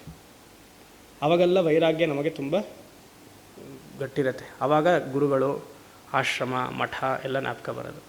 ಸಂತೋಷವಾಗಿದ್ದಾಗ ಈಗೆಲ್ಲ ಅದು 45-50 ಮೇಲೆ, 35-40 ಈ ಥರ ಏನಾರು ಪೆಟ್ಟು ಬಿದ್ದ, ಗಿರಿವಲಂ ಮಾಡಬೇಕು ಅನಿಸುತ್ತೆ. ಯಾವಾಗ 35-40 ಪೆಟ್ಟು ಬಿದ್ದರೆ ಜೀವನದಲ್ಲಿ ಗಿರಿವಲಂ ಮಾಡಬೇಕು ಅನಿಸುತ್ತೆ. 35-40 ಚೆನ್ನಾಗಿ ದುಡಿದಿದ್ದರೆ ಯಾವ ಗಿರಿವಲಂ ಮಾಡಬೇಕು ಅನಿಸುತ್ತೆ? ಆಲ್ಪ್ ಮೌಂಟೇನ್ ಸುತ್ತಬೇಕು ಅನಿಸುತ್ತೆ. ಸ್ವಿಟ್ಜರ್ಲ್ಯಾಂಡಲ್ಲಿ ಇದೆಯಲ್ಲ, ಅದು ಸುತ್ತಬೇಕು ಅಂದರೆ. ಇಲ್ವಾ, ಗಿರಿವಲಂ ಬಂದು ಜಯ ಜಯ ಶಂಕರ, ಹರ ಹರ ಶಂಕರ ಹೇಳಬೇಕಾಗ. ಇಷ್ಟೇ ವ್ಯತ್ಯಾಸ. ನೀವು ಗಿರಿವಲಂ ಮಾಡ್ತಿದ್ದೀರಾ, ನಿಮಗೇನಿದೆ ನೋಡ್ಕೊಳ್ಳಿ. ಜೋಕಾಗಿ ಹೇಳ್ತಿದ್ದೀವಿ, ಆಯಿತಾ? ಅಷ್ಟೇ. ಪ್ರತಿಯೊಬ್ಬ ಮನುಷ್ಯನಲ್ಲೂ ಯಾವಾಗಾದರೂ ಒಂದು ಸತಿ ಪೆಟ್ಟು ಬಿದ್ದೇ ಬೀಳುತ್ತೆ. ಆವಾಗ ಭಗವಂತ ಹೇಳ್ತಿದ್ದಾನೆ ಒಳಗಡೆ ಬಾ ಅಂತ. ನಮಗದು ಗೊತ್ತಾಗಲ್ಲ, ಹೊರಗಡೆ ಹೋಗ್ತಿರ್ತೇವೆ. ಮತ್ತೆ ಆವಾಗ ವೈರಾಗ್ಯ ಬರುತ್ತೆ. ಒಂದು ಸ್ವಲ್ಪ ದಿವಸ ಆದಮೇಲೆ ಮತ್ತೆಲ್ಲ ನಮ್ಮ ರಾಶಿ ನಕ್ಷತ್ರದ ಪ್ರಕಾರ ಗುರುಬಲ ಯಾವಾಗ ಬರುತ್ತೆ ಸ್ವಾಮಿ ಅಂತ ಕೇಳ್ತೀರಾ, ಇವಾಗ ಬರುತ್ತೆ ನಾನು ತಳ್ತಾ ಇರ್ತೀನಿ. ಆವಾಗ ಮತ್ತೆಲ್ಲ ಚಿಗುರ್ಕೊಳ್ತಾ ಇರುತ್ತೆ. ಆವಾಗ ಮತ್ತೆ ಜಗತ್ತು ಮೇಲೆ ಆಸಕ್ತಿ ಬರುತ್ತೆ, ಸಂಬಂಧದ ಮೇಲೆ ಆಸಕ್ತಿ ಬರುತ್ತೆ. ಒಂದು 5-10 ವರ್ಷ ಆದಮೇಲೆ ಮತ್ತೆ ಏನೋ ಆಗುತ್ತೆ, ಸಡನ್ನಾಗಿ ಯಾರೋ ಹೋಗಿಬಿಟ್ರು ಅಂತ ಕೇಳ್ತೀವಿ, ದುಃಖ ಆಗುತ್ತೆ, ಬಿಸ್ನೆಸ್ಸಲ್ಲಿ ಲಾಸ್ ಆಗುತ್ತೆ, ಏನೋ ಒಂದು ತೊಂದರೆ, ಮತ್ತು ಅವಾಗ ವೈರಾಗ್ಯ ಮತ್ತೆ ಶುರು ಆಗುತ್ತೆ. ರಾಮಾಯ ಹೇಳ್ತಿದ್ದಾನೆ, ಒಂದು ಸತಿ ನಿನಗೆ ಪ್ರಪಂಚದಲ್ಲಿ ತೊಂದರೆ ಬಂತು ಅಂತ ಗೊತ್ತಾಯಿತು, ಅಲ್ಲಿ ಫುಲ್ ಸ್ಟಾಪ್ ಹಾಕ್ಬೇಡ, ಮತ್ತೆ ಪ್ರಪಂಚದ ಕಡೆ ಆಸೆ ತೋರಿಸ್ಬೇಡ. ನಿನಗೆ ಯಾವುದೋ ಕಾರಣದಿಂದ ವೈರಾಗ್ಯ ಬಂತು, ಅದು ಪ್ರಸವ ವೈರಾಗ್ಯ ಆಗಲಿ, ಸ್ಮಶಾನ ವೈರಾಗ್ಯ ಆಗಲಿ, ಮನಸ್ಸಿನಲ್ಲಿ ದುಃಖ ಬಂತಲ್ವಾ, ಪ್ರಪಂಚದಿಂದ ನಿನಗೆ ದುಃಖವೇ ಬರೋದು, ನಿನಗೆ ಸುಖ ಬರೋದಿಲ್ಲ. ಯಾಕಂದರೆ ಪ್ರಪಂಚದಲ್ಲಿ ಸುಖ ಕೊಡೋಕ್ಕೆ ಸಾಧ್ಯವೇ ಇಲ್ಲ. ಜಡವಸ್ತುವಲ್ಲಿ ಏನು ಸುಖನ ಎಕ್ಸ್ಪೆಕ್ಟ್ ಮಾಡ್ತೀಯ? ಮಾವಿನ ಹಣ್ಣಿನ ಸಿಪ್ಪೆಯಲ್ಲಿ ಏನು ರಸವನ್ನು ಎಕ್ಸ್ಪೆಕ್ಟ್ ಮಾಡೋಕ್ಕೆ ಸಾಧ್ಯ ಅಲ್ವಾ? ಕಬ್ಬಿನ ಇದರಲ್ಲಿ ಏನು ಶುಗರ್ ಕೇನನ್ನು ಎಕ್ಸ್ಪೆಕ್ಟ್ ಮಾಡೋಕ್ಕೆ ಸಾಧ್ಯವಾ? ಶುಗರ್ನ ಯೋಚನೆ ಮಾಡಿ. ನಮಗೆ ಆ ಕೊನೆಯವರೆಗೂ ಅದು ಮಿಷಿನಲ್ಲಿ ಹಾಕೋವರೆಗೂ ಇನ್ನೂ ಸಿಗತ್ತಾ ಸಿಹಿ ಹಾಗೆ ಅಂತ ಈ ಮನುಷ್ಯನ ಹಾಕಿ ಹಿಂಡೆ ಮಾಡಿ ಇನ್ನೂ ಇವನಿಂದ ಎಕ್ಸ್ಟ್ರಾಕ್ಟ್ ಮಾಡ್ಬೋದಾ? ಪ್ರಯತ್ನ ಪಡ್ತಾ ಇರ್ತೀವಿ ನಾವು, ಆಗಲ್ಲ. ಒಂದು ಸತಿ ಅಲ್ಲಿ ದೋಷ ಕಾಣಿಸ್ತು, ದೋಷತ್ರಯಂ, ಪ್ರಪಂಚದಲ್ಲಿ ದೋಷ ಇದೆ ಅಂತ ಗೊತ್ತಾಯಿತು, ವ್ಯಕ್ತಿಯಿಂದ ದೋಷ ಇದೆ, ಸನ್ನಿವೇಶದಿಂದ ದೋಷ ಇದೆ, ಅಲ್ಲಿ ಅವಲಂಬನೆಗೊಳ್ಬೇಡ, ಡಿಪೆಂಡ್ ಆಗಬೇಡ, ಆಚೆ ಬಂದ್ಬೇಡ. ಆವಾಗಲೇ ಮೊದಲೇ ಸಾಧನೆ ಶುರು ಮಾಡಿದಾಗ ಅಲ್ಲೇ ನಾವೆಲ್ಲರೂ ಬೀಳೋದು. ದುಃಖ ಬರುತ್ತೆ, ಹೇಗಾರು ಭಗವಂತ ಸರಿ ಮಾಡ್ಬಿಡು ಅಂತ ಕೇಳ್ತೀವಿ, ಆಗ ನಾವು ಕೇಳಲ್ಲ. ಇನ್ನೂ ವೈರಾಗ್ಯ ಹೆಚ್ಚು ಮಾಡು ಅಂತ ನಾವು ಯಾರೂ ಅವಾಗ ಕೇಳಲ್ಲ. ವೈರಾಗ್ಯ ಬಂದಾಗ ವಿರಕ್ತಿ ಮತ್ತು ರಾಗ, ಇದು ಏನು ತೋರಿಸುತ್ತೆ? ಮನಸ್ಸಿನಲ್ಲಿ ದೃಢವಾದ ವಿವೇಕಜನ್ಯ ವೈರಾಗ್ಯ ಇಲ್ಲ. ವಿವೇಕಜನ್ಯ ವೈರಾಗ್ಯ ಇದ್ದರೆ ಅವತ್ತೇ ಬಿಟ್ವಿ, ಬಂದು ಹೋಗ್ತಿರತ್ತೆ. ಇಲ್ಲಿ ರಾಮನ ಉಪದೇಶ ಬಂತ ವೈರಾಗ್ಯ, ಸ್ಟಾಪ್ ಇಟ್ ಫಾರ್ ಶೋರ್. ವೈರಾಗ್ಯನಲ್ಲ, ರಾಗವನ್ನು. ಅದಕ್ಕಿಲ್ಲಿ ಭವಂ ವಿದಿತ್ವ, ಭವ ಅಂದರೆ ಸಂಸಾರ, ಪ್ರವೃತ್ತಿ ಮಾರ್ಗ, ಭವ ಅಂದರೆ ಪ್ರವೃತ್ತಿ ಮಾರ್ಗದ ಸಂಸಾರ. ಯೋಗಕ್ಷೇಮವನ್ನೆಲ್ಲ ಅಭ್ಯಾಸ ಮಾಡ್ತೀವಲ್ಲ, ಇನ್ವಾಲ್ಡ್ ಇನ್ ಯೋಗಕ್ಷೇಮ, ಅದು ಬೇಕು ಇದು ಬೇಕು ಮತ್ತೊಂದು ಇದೆಲ್ಲ ಎಲ್ಲ ಎಕ್ಸ್ಪ್ಲೇನ್ ಮಾಡಿದ್ದೀನಿ, ಮತ್ತೆ ಬೇಡ. ಅದು ಆ್ಯಂಗ್ಸೈಟಿ ಅಂತ ಹೇಳಿದ್ನಲ್ಲ. ಭವಂ ವಿದಿತ್ವ ಯಾವಾಗದು? ಆದೌ ಚ ಮಧ್ಯೆ ಚ ತಥೈವ ಚ ಅಂತ. ಶುರುನಲ್ಲಿ ಆ್ಯಂಗ್ಸೈಟಿ, ಶುರುನಲ್ಲಿ ನಿಜವಾಗ್ಲೂ ನಾರ್ಮಲ್ ಆಗುತ್ತಾ ಸಿಸೇರಿಯನ್ ಆಗುತ್ತಾ? ಭಯ ಅಲ್ವಾ? ಅದು 3 ಮಗು ಆಗಿರುತ್ತೆ, ಆದರೂ 4ನೇದಕ್ಕೂ ನಾರ್ಮಲ್ಲ ಸಿಸೇರಿಯನ್ನ? ಡಾಕ್ಟ್ರು ಒಂದು ನಾರ್ಮಲ್ ಹೇಳಿದ್ದಾರೆ, 2ನೇದು ಸಿಸೇರಿಯನ್ ಹೇಳಿದ್ದಾರೆ. ಇಲ್ಲ, 2ನೇದು ಸಿಸೇರಿಯನ್, 3ನೇದು ಅದೇ ಆಗಬೇಕು, ಇಲ್ಲ ನಾರ್ಮಲ್ ಆಗಲಿ, ಹೇಗೋ ಬರಬೇಕು ನಿರ್ಧಾರ ಆಗಿದೆ. ಚೆನ್ನಾಗಿ ಬರಲಿ ಅಂತ ಒಂದೇ ಪ್ರಾರ್ಥನೆ ಅಷ್ಟೇ, ಹೇಗಾದರೂ ಬರಲಿ ಅಲ್ವಾ? Live incident. ಒಬ್ಬರು ಗುಲ್ಬರ್ಗಲ್ಲಿದ್ದಾರೆ, ಯೋಗ ಟೀಚರ್, ನಾನು ಆಶ್ರಮದ ಭಕ್ತರು, ಬೇಡ ಇಲ್ಲ ರೆಕಾರ್ಡ್ ಆಗ್ತದೆ, ಆಮೇಲೆ ಹೇಳ್ತೀನಿ. ಅವ್ರು ಕೇಳಿಸ್ಕೊಟ್ರೆ ಆಮೇಲೆ ಬೇಜಾರು ಮಾಡ್ಕೊಳ್ತಾರೆ. ಸರಿ. ಆದೌ ಚ ಮಧ್ಯೆ ಚ ತಥೈವ ಚ ಅಂತ. ಯಾವಾಗಲೂ ಆ ಶೋಕ ಮೋಹ ದುಃಖ ಯಾವಾಗಲೂ ಇರುತ್ತೆ. ಇದರಿಂದ ಏನು ಕ್ರಿಯೇಟ್ ಆಗ್ತಿದೆ? ಶೋಕ ಭಯ ಕಾರಣಂ. ಅದರಿಂದ ಏನು ಮಾಡಬೇಕು? ಸಮಸ್ತ ವಿಧಿವಾದ ಚೋದಿತಂ ಹಿತ್ವ. ಚೋದಿತಂ ಅಂದರೆ ಪ್ರಿಸ್ಕ್ರಿಪ್ಷನ್, ವಿಧಿವಾದ ಅಂದರೆ ವೈದಿಕ ಮಾರ್ಗ, ವೈದಿಕ ಧರ್ಮ ಮಾರ್ಗ. ಹಿತ್ವ ಅಂದರೆ ನಿಗಿಸುವುದು, ತಳ್ಳು ಹಾಕುವುದು. ಏನನ್ನು ತಳ್ಳು ಹಾಕಬೇಕಂತೆ? ಕರ್ಮಕಾಂಡವನ್ನು ಆದಷ್ಟು ಕಮ್ಮಿ ಮಾಡಿಕೊಳ್ಬೇಕಂತೆ. ಕರ್ಮಕಾಂಡ ನಿಮಗೆ ಹೆಚ್ಚು ಹೆಚ್ಚು ದುಃಖವನ್ನು ಕೊಡುತ್ತೆ. ಯಾಕೆ? ಒಂದು ಜೀವನದಲ್ಲಿ ಒಂದು ತೊಂದರೆ ಆದರೆ ಅದಕ್ಕೊಂದು ಪರಿಹಾರ, ಆ ಪರಿಹಾರವನ್ನು ಮಾಡಿಕೊಂಡ್ರೆ ಸಂತೋಷ, ಮತ್ತೊಂದು ವರ್ಷ ಆದಮೇಲೆ ಮತ್ತೆ ದುಃಖ, ಅದಕ್ಕೊಂದು ಪರಿಹಾರ. ಹೀಗೇ ಚಕ್ರದಲ್ಲಿ ಸಿಕ್ಕಾಕೊಂಡು ವಿಧಿವಾದ ಚೋದಿತಂ ಹಿತ್ವ. ಸಮಸ್ತ ಕರ್ಮಕಾಂಡ ನಿಮಗೇನು ಹೇಳ್ತಿದೆ? ಅರ್ಥಕಾಮವನ್ನೇ ಹೇಳಿಕೊಡ್ತಿದೆ ಅಲ್ವಾ? ವೇದಪೂರ್ವ ಭಾಗದ ಪೂರ್ತಿ ಏನು? ಅರ್ಥಕಾಮ. ಧರ್ಮವೂ ಇದೆ. ನಿಷ್ಕಾಮವಾಗಿ ಕರ್ಮ ಮಾಡಿದರೆ ಅದು ಧರ್ಮಕ್ಕೆ ಹೇತು, ಇಲ್ಲ ಅಂದರೆ ಎಲ್ಲ ಅರ್ಥಕಾಮಗಳು. ಅರ್ಥಕಾಮದಿಂದ ಸಂಸಾರ. ಅದನ್ನು ಹಿತ್ವ. ಲೌಕಿಕ ಕರ್ಮವನ್ನು ಆದಷ್ಟು ಕಮ್ಮಿ ಮಾಡಿಕೊಳ್ಬೇಕು, ವೈದಿಕ ಕರ್ಮವನ್ನು ಕಮ್ಮಿ ಮಾಡಬೇಕು. ನೋಡಿ, ನಾ ಹೇಳ್ತಿಲ್ಲಪ್ಪ, ಓದ್ತಾ ಇದ್ದೀನಿ. ಸಮಸ್ತ ವಿಧಿ ವಾದ ಚೋದಿತಂ ಹಿತ್ವ. ನಿಮ್ಮ ಸ್ವರೂಪದಲ್ಲಿಂತರ ಎಲ್ಲವೂ ಕಮ್ಮಿ ಆಗಬೇಕು. ಅಂದರೆ ಪ್ರವೃತ್ತಿ ಮಾರ್ಗದಿಂದ ನಿವೃತ್ತಿ ಮಾರ್ಗದ ಕಡೆ ಬನ್ನಿ. ಪ್ರವೃತ್ತಿ ಮಾರ್ಗವನ್ನು ಕಮ್ಮಿ ಮಾಡಿಕೊಳ್ಳಿ ಸಾಕು. ಎಷ್ಟು ಜನ ಸಂಕಲ್ಪ ಮಾಡಿದಿರಿ ಇವತ್ತು ರಾಮ ಹೋಮಕ್ಕೆ, ರಾಮತಾರ ಹೋಮಕ್ಕೆ ಎಷ್ಟು ಜನ ಸಂಕಲ್ಪ ಮಾಡಿದಿರಿ? ಅದಕ್ಕೆ ನಾನು ಅವ್ರಿಗೆ ಹೇಳಿದ್ದು, ಬಂದು ನಾನು ಮುಂಚೆನೇ ಕೂರ್ತೀನಿ ಹಾಗೆ ಅಂತ. ಯೂಶ್ವಲಿ ನಾವೆಲ್ಲ ಪೂರ್ಣಾಹುತಿ ಟೈಮಿಗೆ ಬಂದು ನಮಸ್ಕಾರ ಮಾಡಿ ಬಂದುಬಿಡ್ತೀವಿ ಅಲ್ವಾ? ಇರಲಿ, ಅಷ್ಟು ಸಾಕು, ಗೊತ್ತಾಗುತ್ತೆ ನಾನೇನು ಹೇಳಕ್ಕೆ ಬಂದೆ ಅಂತ. ಅಖಿಲಮಾತ್ಮಾನಂ ಸ್ವಾತ್ಮಾನಂ ಭಜೇತ್. ಅಖಿಲಮಾತ್ಮನ, ಪ್ರತಿಯೊಂದು ಜೀವರಾಶಿಗಳಲ್ಲಿ ಇರುವಂತಹ ಆತ್ಮವು ನನ್ನ ಆತ್ಮವೇ ಆಗಿದೆ. ಸ್ವಾತ್ಮಾನಂ ಭಜೇತ್. May you enjoy the jivan mukti status. Ishwara ಸರ್ವಭೂತಾನಾಂ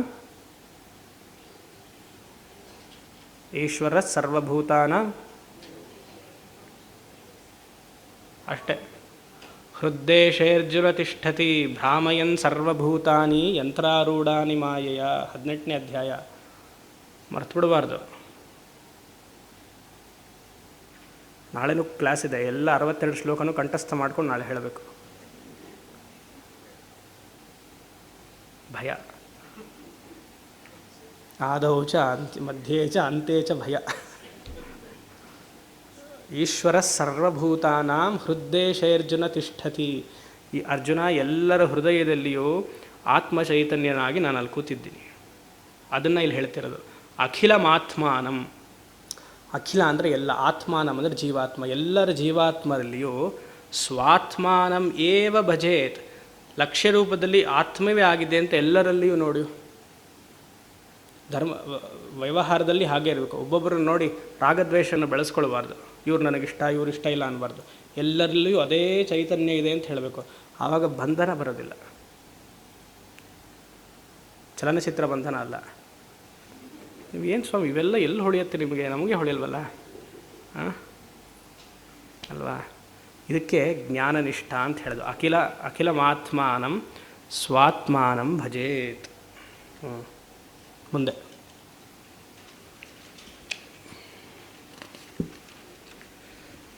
ಆತ್ಮನ್ಯಭೇದೇನ ವಿಭಾವಯನ್ನಿದಂ ಭವತ್ಯಭೇದೇನ ಮಯಾತ್ಮನಾ ತದಾ ಯಥಾ ಜಲಂ ವಾರಿಧೌ ಯಥಾ ಪಯಃ ಯಥಾ ಜಲಂ ವಾರಿನಿಧೌ ಯಥಾ ಪಯಃ ಕ್ಷೀರೇ ವ್ಯದ್ಯೋಮ್ನಿ ನಿಲೇ ಯಥಾ ನಿಲಃ. ಸರಳವಾದ ಶ್ಲೋಕ, ಉದಾಹರಣೆಯ ಮೂಲಕ ಕೊಡ್ತಿದ್ದಾರೆ. 4 ಉದಾಹರಣೆ ಬರ್ತಿದೆ ಇದರಲ್ಲಿ. ಇದಂ ವಿಭಾವಯನ್. ಇದಂ ಆತ್ಮನಿ ಅಭೇದೇನ ವಿಭಾವಯನ್. ಅದೇ ಮೈನ್ ಸೆಂಟೆನ್ಸ್. ಇದಂ ಯಾವುದು? ಇದಂ ಅಂದರೆ ಇದಂ ಆತ್ಮನಿ, ನನ್ನಲ್ಲಿ ಅಭೇದೇನ, ಜೀವಾತ್ಮ ಪರಮಾತ್ಮ ಬೇರೆ ಅಲ್ಲುವಂತಹ ಜ್ಞಾನವನ್ನು ಆತ್ಮನಲ್ಲಿ ವಿಭಾವಯನ್, ಧಾರಣೆಯನ್ನು ಮಾಡ್ಕೋ. ಅವಧಾರಣಾರ್ಥಂ, ಅದನ್ನು ಹೇಳ್ತಾ ಇರೋದು ಆ ವೃತ್ತಿ ನಿನ್ನ ಮನಸ್ಸಿನಲ್ಲೇ ಬರಲಿ. ಅಂದರೆ ನಾವು ನಿಧಿಧ್ಯಾಸನ್ ಕುರ್ವನ್, ನಿಧಿಧ್ಯಾಸನವನ್ನು ಮಾಡು. ಆ ರೀತಿಯಾಗಿ ಮಾಡ್ತಾ ಬಂದರೆ ತದಾ ಏನಾಗುತ್ತೆ? ಆತ್ಮನಿ ಮಯ ಅಭೇದೇನ ಭವತಿ. ಜೀವಾತ್ಮನು ಪರಮಾತ್ಮನ ಆಗಿಬಿಟ್ಟಿದ್ದಾನೆ. ಒಂದು ದಿವಸ ಜೀವಾತ್ಮನು ಇನ್ನೊಂದು ದಿವಸ ಪರಮಾತ್ಮ ಆಗಿಬಿಟ್ಟಿದ್ದಾನೆ ಅಂತಲ್ಲ. ಇಲ್ಲಿವರೆಗೂ ಆ ಭೇದ ಇತ್ತು, ಡ್ಯುಯಾಲಿಟಿ ಇತ್ತು. ಧ್ಯಾನ ಬಂದಮೇಲೆ ಅದು ಹೊಟ್ಟೋಯ್ತು ಅಂತ. ಜೀವಾತ್ಮ ಒಂದೊಂದೇ ದೊಡ್ಡದಾಗಿ ಪರಮಾತ್ಮನಲ್ಲಿ ಸೇರೋದು ಅದೆಲ್ಲ ಇಲ್ಲ. ಆ ಥರ ಎಲ್ಲ ಮೂವಿಯೆಲ್ಲ ಯೋಚನೆ ಮಾಡಬೇಡಿ, ಅಥವಾ ಈ ಪುಸ್ತಕಗಳನ್ನೆಲ್ಲ ಓದಬೇಡಿ. ಸಂಪ್ರದಾಯ ಪುಸ್ತಕವನ್ನೆಲ್ಲ ಓದಿ jivatma was today he underwent lot of sadhanas and one day finally he merged with the total Brahman. ಆಯಿತಾ? ಅದೆಲ್ಲ ಆಗಲ್ಲ. ಯಾವತ್ತೂ ಓಕೆ, ಒಂದು ಮಡಕೆ, ಎಲ್ಲ ಆಕಾಶ, ಇಲ್ಲಿ ಆಕಾಶ ಸ್ಪೇಸ್ ಇದೆ, ಒಂದು ಮಡಕೆ ಇದೆ. ಮಡಕೆ ಇವತ್ತು ಹೊರಡಿದ್ರಿ, ಮಡಕೆ ಹೊಡೆದೋಯ್ತು. ಏನಾಯಿತು? ಮಡಕೆಯಲ್ಲಿರುವಂತಹ ಆಕಾಶ ಮಹಾ ಆಕಾಶಕ್ಕೆ ಸೇರಿತು. ಯಾವತ್ತು? ಹೊಡೆದ ಮೇಲೆ, ಹೊಡೆಯೋಕ್ಕಿಂತ ಮುಂಚೆನಾ? ಅಲ್ವಾ? ಹೊಡೆಯೋಕ್ಕಿಂತ ಮುಂಚೆನೇ ಇತ್ತಲ್ವ? ಆಕಾಶದಲ್ಲಿ ಮಡಿಕೆ ಇತ್ತಾ, ಮಡಿಕೆಯಲ್ಲಿ ಆಕಾಶವಿದೆಯಾ? ಮತ್ತು ಅದ್ವೈತ ಒಂದು ದಿವಸ ಬರುವಂಥದ್ದ, ಯಾವಾಗಲೂ ಇರುವಂಥದ್ದ? ಹಾಂ. ಮತ್ತು ನಾವೇನು ಮಾಡ್ತಿದ್ದೀವಿ ಇವಾಗ? ದೇವರನ್ನು ಸೇರಿದ್ರು ಅವರು. ಯಾವ ದೇವರನ್ನು ಸೇರೋಕ್ಕೆ ಸಾಧ್ಯ ಅಲ್ವಾ? ಶಂಕರರು ಈ ತತ್ವವನ್ನು ತಾನೇ ಹೇಳಿದ್ದು. ನಾವೇನು ಮಾಡ್ತಿದ್ದೀವಿ? ತಪ್ಪು ತಿಳುವಳಿಕೆ. May his soul rest in peace. ನಾವು ಬಿಟ್ವಾ ಫಸ್ಟ್ ಆಫ್ ಆಲ್ ರೆಸ್ಟ್ ಆಗಿರೋಕ್ಕೆ ಅವ್ರನ್ನ? ಹಾಂ, ಹಿಡಿದು ಹಿಪ್ಪೆಕಾಯಿ ಮಾಡಿ ಹಾಕ್ಬಿಟ್ಟಿದ್ವಿ ಪೂರ್ತಿ. May his soul rest in peace. ಕೊನೆಗಾದರೂ ನನ್ನಿಂದ ಬಚಾವಾದ್ಯಲ್ಲ ಅಂತ ಅದು ಅಲ್ವಾ? ಸೋಲ್ ಅನ್ನುವಂತಹ ಪದ ಸಂಸ್ಕೃತದಲ್ಲಿ ಟ್ರಾನ್ಸ್ಲೇಟ್ ಮಾಡೋಕ್ಕಾಗಲ್ಲ. ಜೀವಾತ್ಮಕ್ಕೆ ನೀವು ಸೋಲ್ ಅಂತ ಕರೆದರೆ ಸರಿ ಬರುತ್ತಾ? ಪರಮಾತ್ಮಕ್ಕೆ ಸೋಲ್ ಅನ್ನೋದಕ್ಕೆ ಸಾಧ್ಯನಾ? ಅದು ಇಂಗ್ಲೀಷಲ್ಲೂ ಸ್ಪೆಲ್ಲಿಂಗ್ ಕರೆಕ್ಟಾಗಿ ಹಾಕಬೇಕು. SOUL ಹಾಕಬೇಕು. SOLE ಹಾಕಿದ್ರೆ ಒಂಥರ ಆಗುತ್ತೆ. ಆಯಿತಾ? ಕೆಲವು ಸಂಸ್ಕೃತ ಪದಗಳನ್ನು ಆಂಗ್ಲ ಭಾಷೆಯಲ್ಲಿ ಟ್ರಾನ್ಸ್ಲೇಟ್ ಮಾಡೋಕ್ಕೆ ಸಾಧ್ಯವೇ ಇಲ್ಲ. ಜೀವಾತ್ಮ ಜೀವಾತ್ಮನೇ, ಪರಮಾತ್ಮ ಪರಮಾತ್ಮನೇ. ಪುಣ್ಯವನ್ನು ನೀವು ಮೆರಿಟ್ ಅಂತ ಕರೆದ್ರೆ ಏನು ರ್ಯಾಂಕ್ ತೊಗೊಳ್ತಾ? ಅದು ಮೆರಿಟಲ್ಲಿ ಪಾಸ್ ಆಯಿತು. ಪುಣ್ಯ ಮೆರಿಟಲ್ಲಿ ಪಾಸ್ ಆಯಿತು. ಅದು merit, demerit, sin is a very bad translation. ಪಾಪ ಹಾಗೂ ಸಿನ್ಗೂ ಎಷ್ಟು ಅದೇ ಪಾಪವನ್ನು ಸಿನ್ ಅನ್ನೋದೇ ಮಹಾಪಾಪ. ಯು ಕೆನಾಟ್ ಟ್ರಾನ್ಸ್ಲೇಟ್ ಪಾಪ ಆ್ಯಸ್ ಸಿನ್. ಪಾಪ ಅನ್ನುವಂತಹ ಶಬ್ದ ಸಿನ್ ಕೊಡುತ್ತಾ ನಿಮಗೆ? Is it equivalent? ಯೋಚನೆ ಮಾಡಿದ್ದೀರಾ? ಹಾಗೆ ಜೀವಾತ್ಮನು ಪರಮಾತ್ಮ ಆದ ಅಂತಿಲ್ಲ. ಅವನು ಸದಾ ಜೀವಾತ್ಮ ಪರಮಾತ್ಮನಾಗಿಯೇ ಇದ್ದಾನೆ. ಅದರಿಂದಲೇ ಶಂಕರಾಚಾರ್ಯರು ಹೇಳಿರೋದು ಜೀವೋ ಬ್ರಹ್ಮೈವ ನಾಪರ. ನಮಗದು ಗೊತ್ತಿಲ್ಲ, ಅಜ್ಞಾನವಶಾತ್ ಗೊತ್ತಿಲ್ಲ. ಗೊತ್ತಾಗೋಯ್ತು, ಇನ್ಮೇಲೆ ಹೇಳಬಾರ್ದು. ಇವತ್ತು ಗೊತ್ತಾಗೋಯ್ತಲ್ಲ ಅಷ್ಟೆ. ಅವ್ರು ಜ್ಞಾನ ಗೊತ್ತಾದ ಮೇಲೆ ವ್ಯವಹಾರದಲ್ಲಿ ಅವ್ರು ಹೊರಟರು. ಶರೀರ ಬಿತ್ತು ಬೆಸ್ಟ್, ಪ್ರಾಣ ಹೋಯಿತು ಬೆಸ್ಟ್. ಒಂದು ದಿವಸ ಆಗುವಂಥದ್ದಲ್ಲ. ಈ ಮರ್ಜರ್, ಜೀವಾತ್ಮ ಮರ್ಜ್ಡ್ ಇಂಟು ಪರಮಾತ್ಮ, ಅದೇನು ಎರಡು ಕಂಪ್ನಿನ ಅಮಾಲ್ಗಮೇಷನ್ನ ಮರ್ಜರ್ ಆಗೋಕ್ಕೆ 60% ಶೇರ್ಸ್ ಇಲ್ಲಿತ್ತು, 40% ಇತ್ತು, ಮರ್ಜ್ ಆಗೋಯ್ತು ಅನ್ನೋಕ್ಕೆ. ಇವಾಗ ಏರ್ ಇಂಡಿಯಾ ಎಲ್ಲ ತೊಗೊಳ್ತಿದ್ದಾರೆ, ಎಲ್ಲ ಇದನ್ನು ಮರ್ಜ್ ಆಯಿತು ಅಂತ. ಅದಲ್ಲ. ಯಾವುದಕ್ಕೆ ಇಂಗ್ಲೀಷಲ್ಲಿ ಮರ್ಜರ್ ಅಂತ ಉಪಯೋಗಿಸ್ತೀವಿ? To know that there is no differentiation. The individual soul got merge to supreme soul. ಅಂದರೆ that merger is a notion thing. Notion ಅಂದರೆ ಏನು? ತಪ್ಪಿತು ತಿಳುವಳಿಕೆ. ಆ ದ್ವೈತ ಭಾವವನ್ನು ತೆಗೆಯೋದಕ್ಕೆ ಮರ್ಜರ್ ಅನ್ನುವಂತಹ ಪದವನ್ನು ಉಪಯೋಗಿಸ್ತಾ ಇದ್ದೀವಿ ಅಲ್ವಾ? ಯಾವತ್ತೂ ಅದು ಟ್ರಾನ್ಸಾಕ್ಷನ್, ಅದು ವ್ಯವಹಾರ ಆಗೋಕ್ಕೆ ಸಾಧ್ಯವಿಲ್ಲ ಅದ್ವೈತ ಸಿದ್ಧಾಂತದ ಪ್ರಕಾರ. ದ್ವೈತ ಸಿದ್ಧಾಂತದಲ್ಲಿದೆ ಜೀವಾತ್ಮ ನಿಧಾನಕ್ಕೆ ಮೇಲೆ ಹೋಗುತ್ತೆ, ಹೋಗಿ ವೈಕುಂಠಕ್ಕೆ ಸೇರುತ್ತೆ. ಪಾಪ ನಂಬಿಕೆ ಇದೆ ಅವ್ರಿಗೆ, ಇರಬೇಕು. ಸರಿ. ತದಾ ಆತ್ಮನಿ ಮಯ ಅಭೇದೇನ ಭವತಿ. ಆ ಜೀವಾತ್ಮ ಅನ್ನುವಂತಹ ನೋಷನ್, ಆ ಭಾವವನ್ನೇ ಮರೆಯುವುದೇ ಆತ್ಮದ ಪರಮಾತ್ಮದ ಸ್ಥಿತಿ.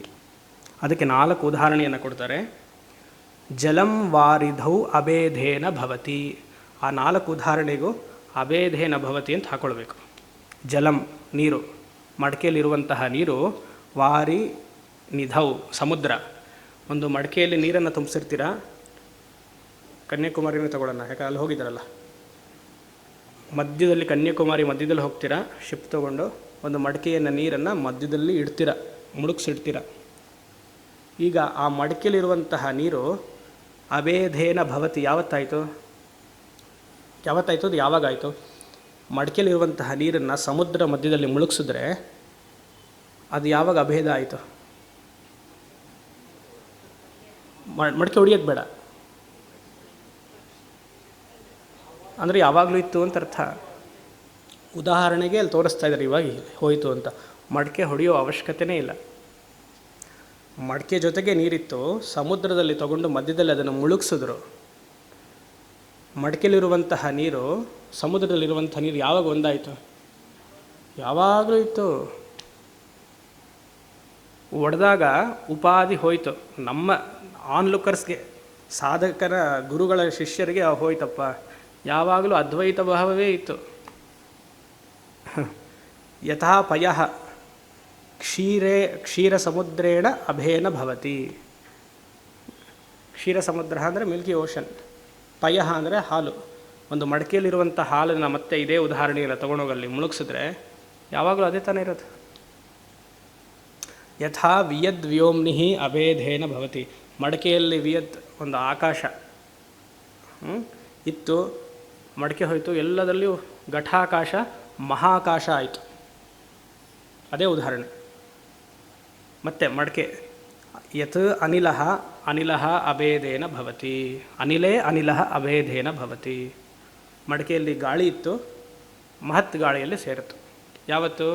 ಯಾವಾಗಲೂ ನಮಗೆ ಆಗ ಉಪಾಧಿ ಇರೋದರಿಂದ ಬೇರೆ ಬೇರೆ ಅಂತ ಕಾಣಿಸ್ತಾ ಇದೆ ಅಷ್ಟೆ.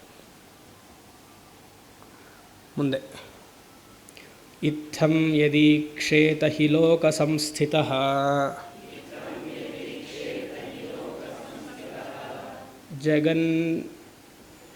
ಜಗನ್ಮೃಷೈವೇತಿ ವಿಭಾವಯನ್ಮುನಿಃ ನಿರಾಕೃತಾತ್ವಾತ್ ಶ್ರುತಿಯುಕ್ತಿಮಾನತಃ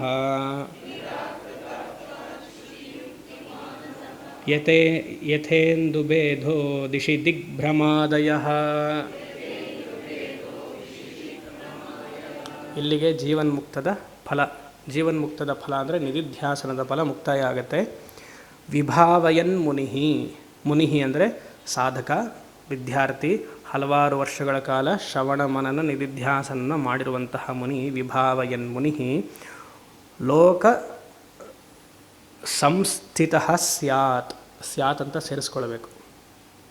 ಲೋಕ ಸಂಸ್ಥಿತ ಅಂದರೆ ಈ ಜಗತ್ತಿನಲ್ಲಿ ಈ ಸಾಧಕನು ಹಲವಾರು ವರ್ಷಗಳ ಕಾಲ ತಪಸ್ಸನ್ನು ಅಂದರೆ ಶ್ರವಣ ಮನನ ನಿಧಿಧ್ಯಾಸನವನ್ನು ಮಾಡಿ ಯಾವ ಇದಕ್ಕೆ ನಿರ್ಧಾರಕ್ಕೆ ಬಂದಿದ್ದಾರೆ? ಇತ್ತಂ ಯದಿ ಇವ ಈಕ್ಷೇತ. ಇತ್ತಂ ಯದಿ ಈಕ್ಷೇತ. ಯಾವಾಗ ಆ ಅದ್ವೈತದ ಜ್ಞಾನ ಈತನಿಗೆ ಬಂತೋ ಜಗನ್ಮೃಷ ಏವ ಭವತಿ. ಮೃಷ ಅಂದರೆ ನಶಿಸಿ ಹೋಗುವಂಥದ್ದು. ಜಗತ್ ಆ ಜ್ಞಾನಿಗೆ ಜಗತ್ತು ಇಲ್ಲಿವರೆಗೂ ಸತ್ಯ ಅಂತ ಕಾಣುತ್ತಲ್ವ, ಮೃಷ ಏವ ಭವತಿ. ಅವನ ದೃಷ್ಟಿಯಲ್ಲಿ ದ್ವೈತ ಸ್ಥಿತಿಯೇ ಇಲ್ಲ, ಅದ್ವೈತ ಸ್ಥಿತಿಯೇ ಇರೋದು. ದ್ವೈತ ಅಲ್ಲ, ಏನಾಯಿತು? ನಾಮರೂಪದಲ್ಲಿ ಲೀನವಾಗೋಯಿತು. The entire world got reduced into name and form. Swami ಪರಮಾರ್ಥರು ಅಂತ ಹೇಳ್ತಾರೆ, the entire world is nothing but a word.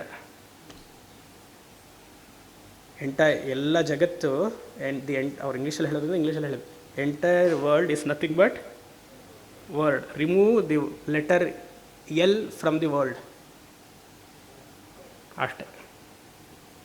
ಅಷ್ಟೇ ಇರೋದು ಜಗತ್ತಲ್ಲಿ. ಜಗನ್ಮೃಷ ಏವ ಭವತಿ. ಎಲ್ಲ ನಾಮರೂಪದಲ್ಲಿ ಲೀನವಾಯಿತು. ಆವಾಗ ಇವನಿಗೆ ನಾನು ಇವ್ರನ್ನ ಕಾಪಾಡ್ತಿದ್ದೀನಿ, ಅವ್ರು ನನ್ನ ಕಾಪಾಡ್ತಿದ್ದಾರೆ, ನಾನಿದ್ರೇ ಆಗೋದು. ಮುಂದೆ ಏನು ಗತಿ ಇವ್ರಿಗೆಲ್ಲ? ಯಾರಿಗೆ? ಮಕ್ಕಳಿಗೆ ಏನು ಗತಿ? ನಾವು ಹೋಗ್ಬಿಟ್ರೆ ಏನು ಗತಿ? ಏನು ಆರಾಮಾಗಿರ್ತಾರೆ. ನೀವು ಅಂದ್ಕೊಂಡಿದ್ದೀರ ಅಷ್ಟೇ, ನಾನು ಇರೋದ್ರಿಂದ ಮಕ್ಕಳು ಚೈನೋ ಪಾಪ ಅಂತ ಏನು ಆರಾಮಾಗಿರ್ತಾರೆ. ಅದಕ್ಕೆ ಒಂದು ಉದಾಹರಣೆಯನ್ನು ಕೊಡ್ತಾರೆ. ಹಲ್ಲಿ ಈ ಗೋಡೆ ಮೇಲೆಲ್ಲ ಇರುತ್ತೆ, ರೂಫಲ್ಲೆಲ್ಲ. ಹಲ್ಲಿಗೆ ಪಾಪ ಏನಂತ ಅನಿಸಿಕೆ ಅಂದರೆ, ಈ ಗೋಡೆಯನ್ನು ನಾನು ಧರಿಸಿದ್ದೀನಿ ಅಂತ. ಆಯಿತಾ? I am carrying this entire roof ಅಂತ ಹಲ್ಲಿಗೆ. ನಮ್ಮದೆಲ್ಲ ಹಲ್ಲಿ ಇಂಟೆಲೆಕ್ಟ್ ಅಷ್ಟೇ. ಸಂಸಾರವನ್ನು ನಾನು ಧರಿಸಿದ್ದೀನಿ, ಪಾಪ ಏನು ಮಾಡೋದು, ಇವಳಿಗೆ ಆಗಲಿಲ್ವಲ್ಲ ಮದುವೆ ಇನ್ನು. ಹೀಗೆ ಹಲ್ಲಿ ಬುದ್ಧಿ ನಮ್ಮದಲ್ಲ ಅಷ್ಟೇ. ಸಂತೋಷವಾಗಿ ಎಲ್ಲರೂ ಆರಾಮಾಗಿರ್ತಾರೆ, ಅವರು ಪ್ರಾರಬ್ಧವಶಾತ್. ನೀವು ಭಯ ನಿಮಗೆ, ಯಾಕಂದರೆ ನಿಮ್ಮನ್ನು ಮರ್ಯಾದೆ ಕೊಟ್ಟು ಇಟ್ಬಿಟ್ಟಿದ್ದಾರಲ್ವ. ನಿಮ್ಗೆ ಯಾರು ಬೇಕು, ಸಂಬಂಧ ಬೇಕು, ಅದಕ್ಕೋಸ್ಕರ. ಇಲ್ಲ ಅಂದರೆ ನೀವು 24 ಗಂಟೆ ಹೋಗಲ್ಲ ನಿಮಗೆ. ಚೆನ್ನಾಗಿದ್ರು ಕರೆದು, ಚೆನ್ನಾಗಿದೆಯಾ ನೀನು? ಯಾಕೆ ಚೆನ್ನಾಗಿದೆಯಾ? ಇಷ್ಟೊಂದು ಸಂತೋಷವಾಗಿ ಹೇಗಿರೋಕ್ಕೆ ಸಾಧ್ಯ ನಿನಗೆ? ದುಃಖವಾಗಿದ್ದರೆ ಅದೊಂದು ಟೀಮೇ ಇದೆ. ಒಂದು ಟೀಮೇ ಇದೆ, ನಿಮಗೆ ಯಾರು ಸಂಬಂಧಿಕರು ಹೋಗ್ಬಿಟ್ರೆ ನಿಮ್ಗೆ ಅಳು ಬರಲಿಲ್ಲ ಅಂದರೆ ಒಂದು ಟೀಮೇ ಇದೆ, ಅವ್ರು ಬಂದು ಸುಮ್ಮನೆ ಅಳ್ತಾನೆ ಇರ್ತಾರೆ ಅಲ್ವಾ?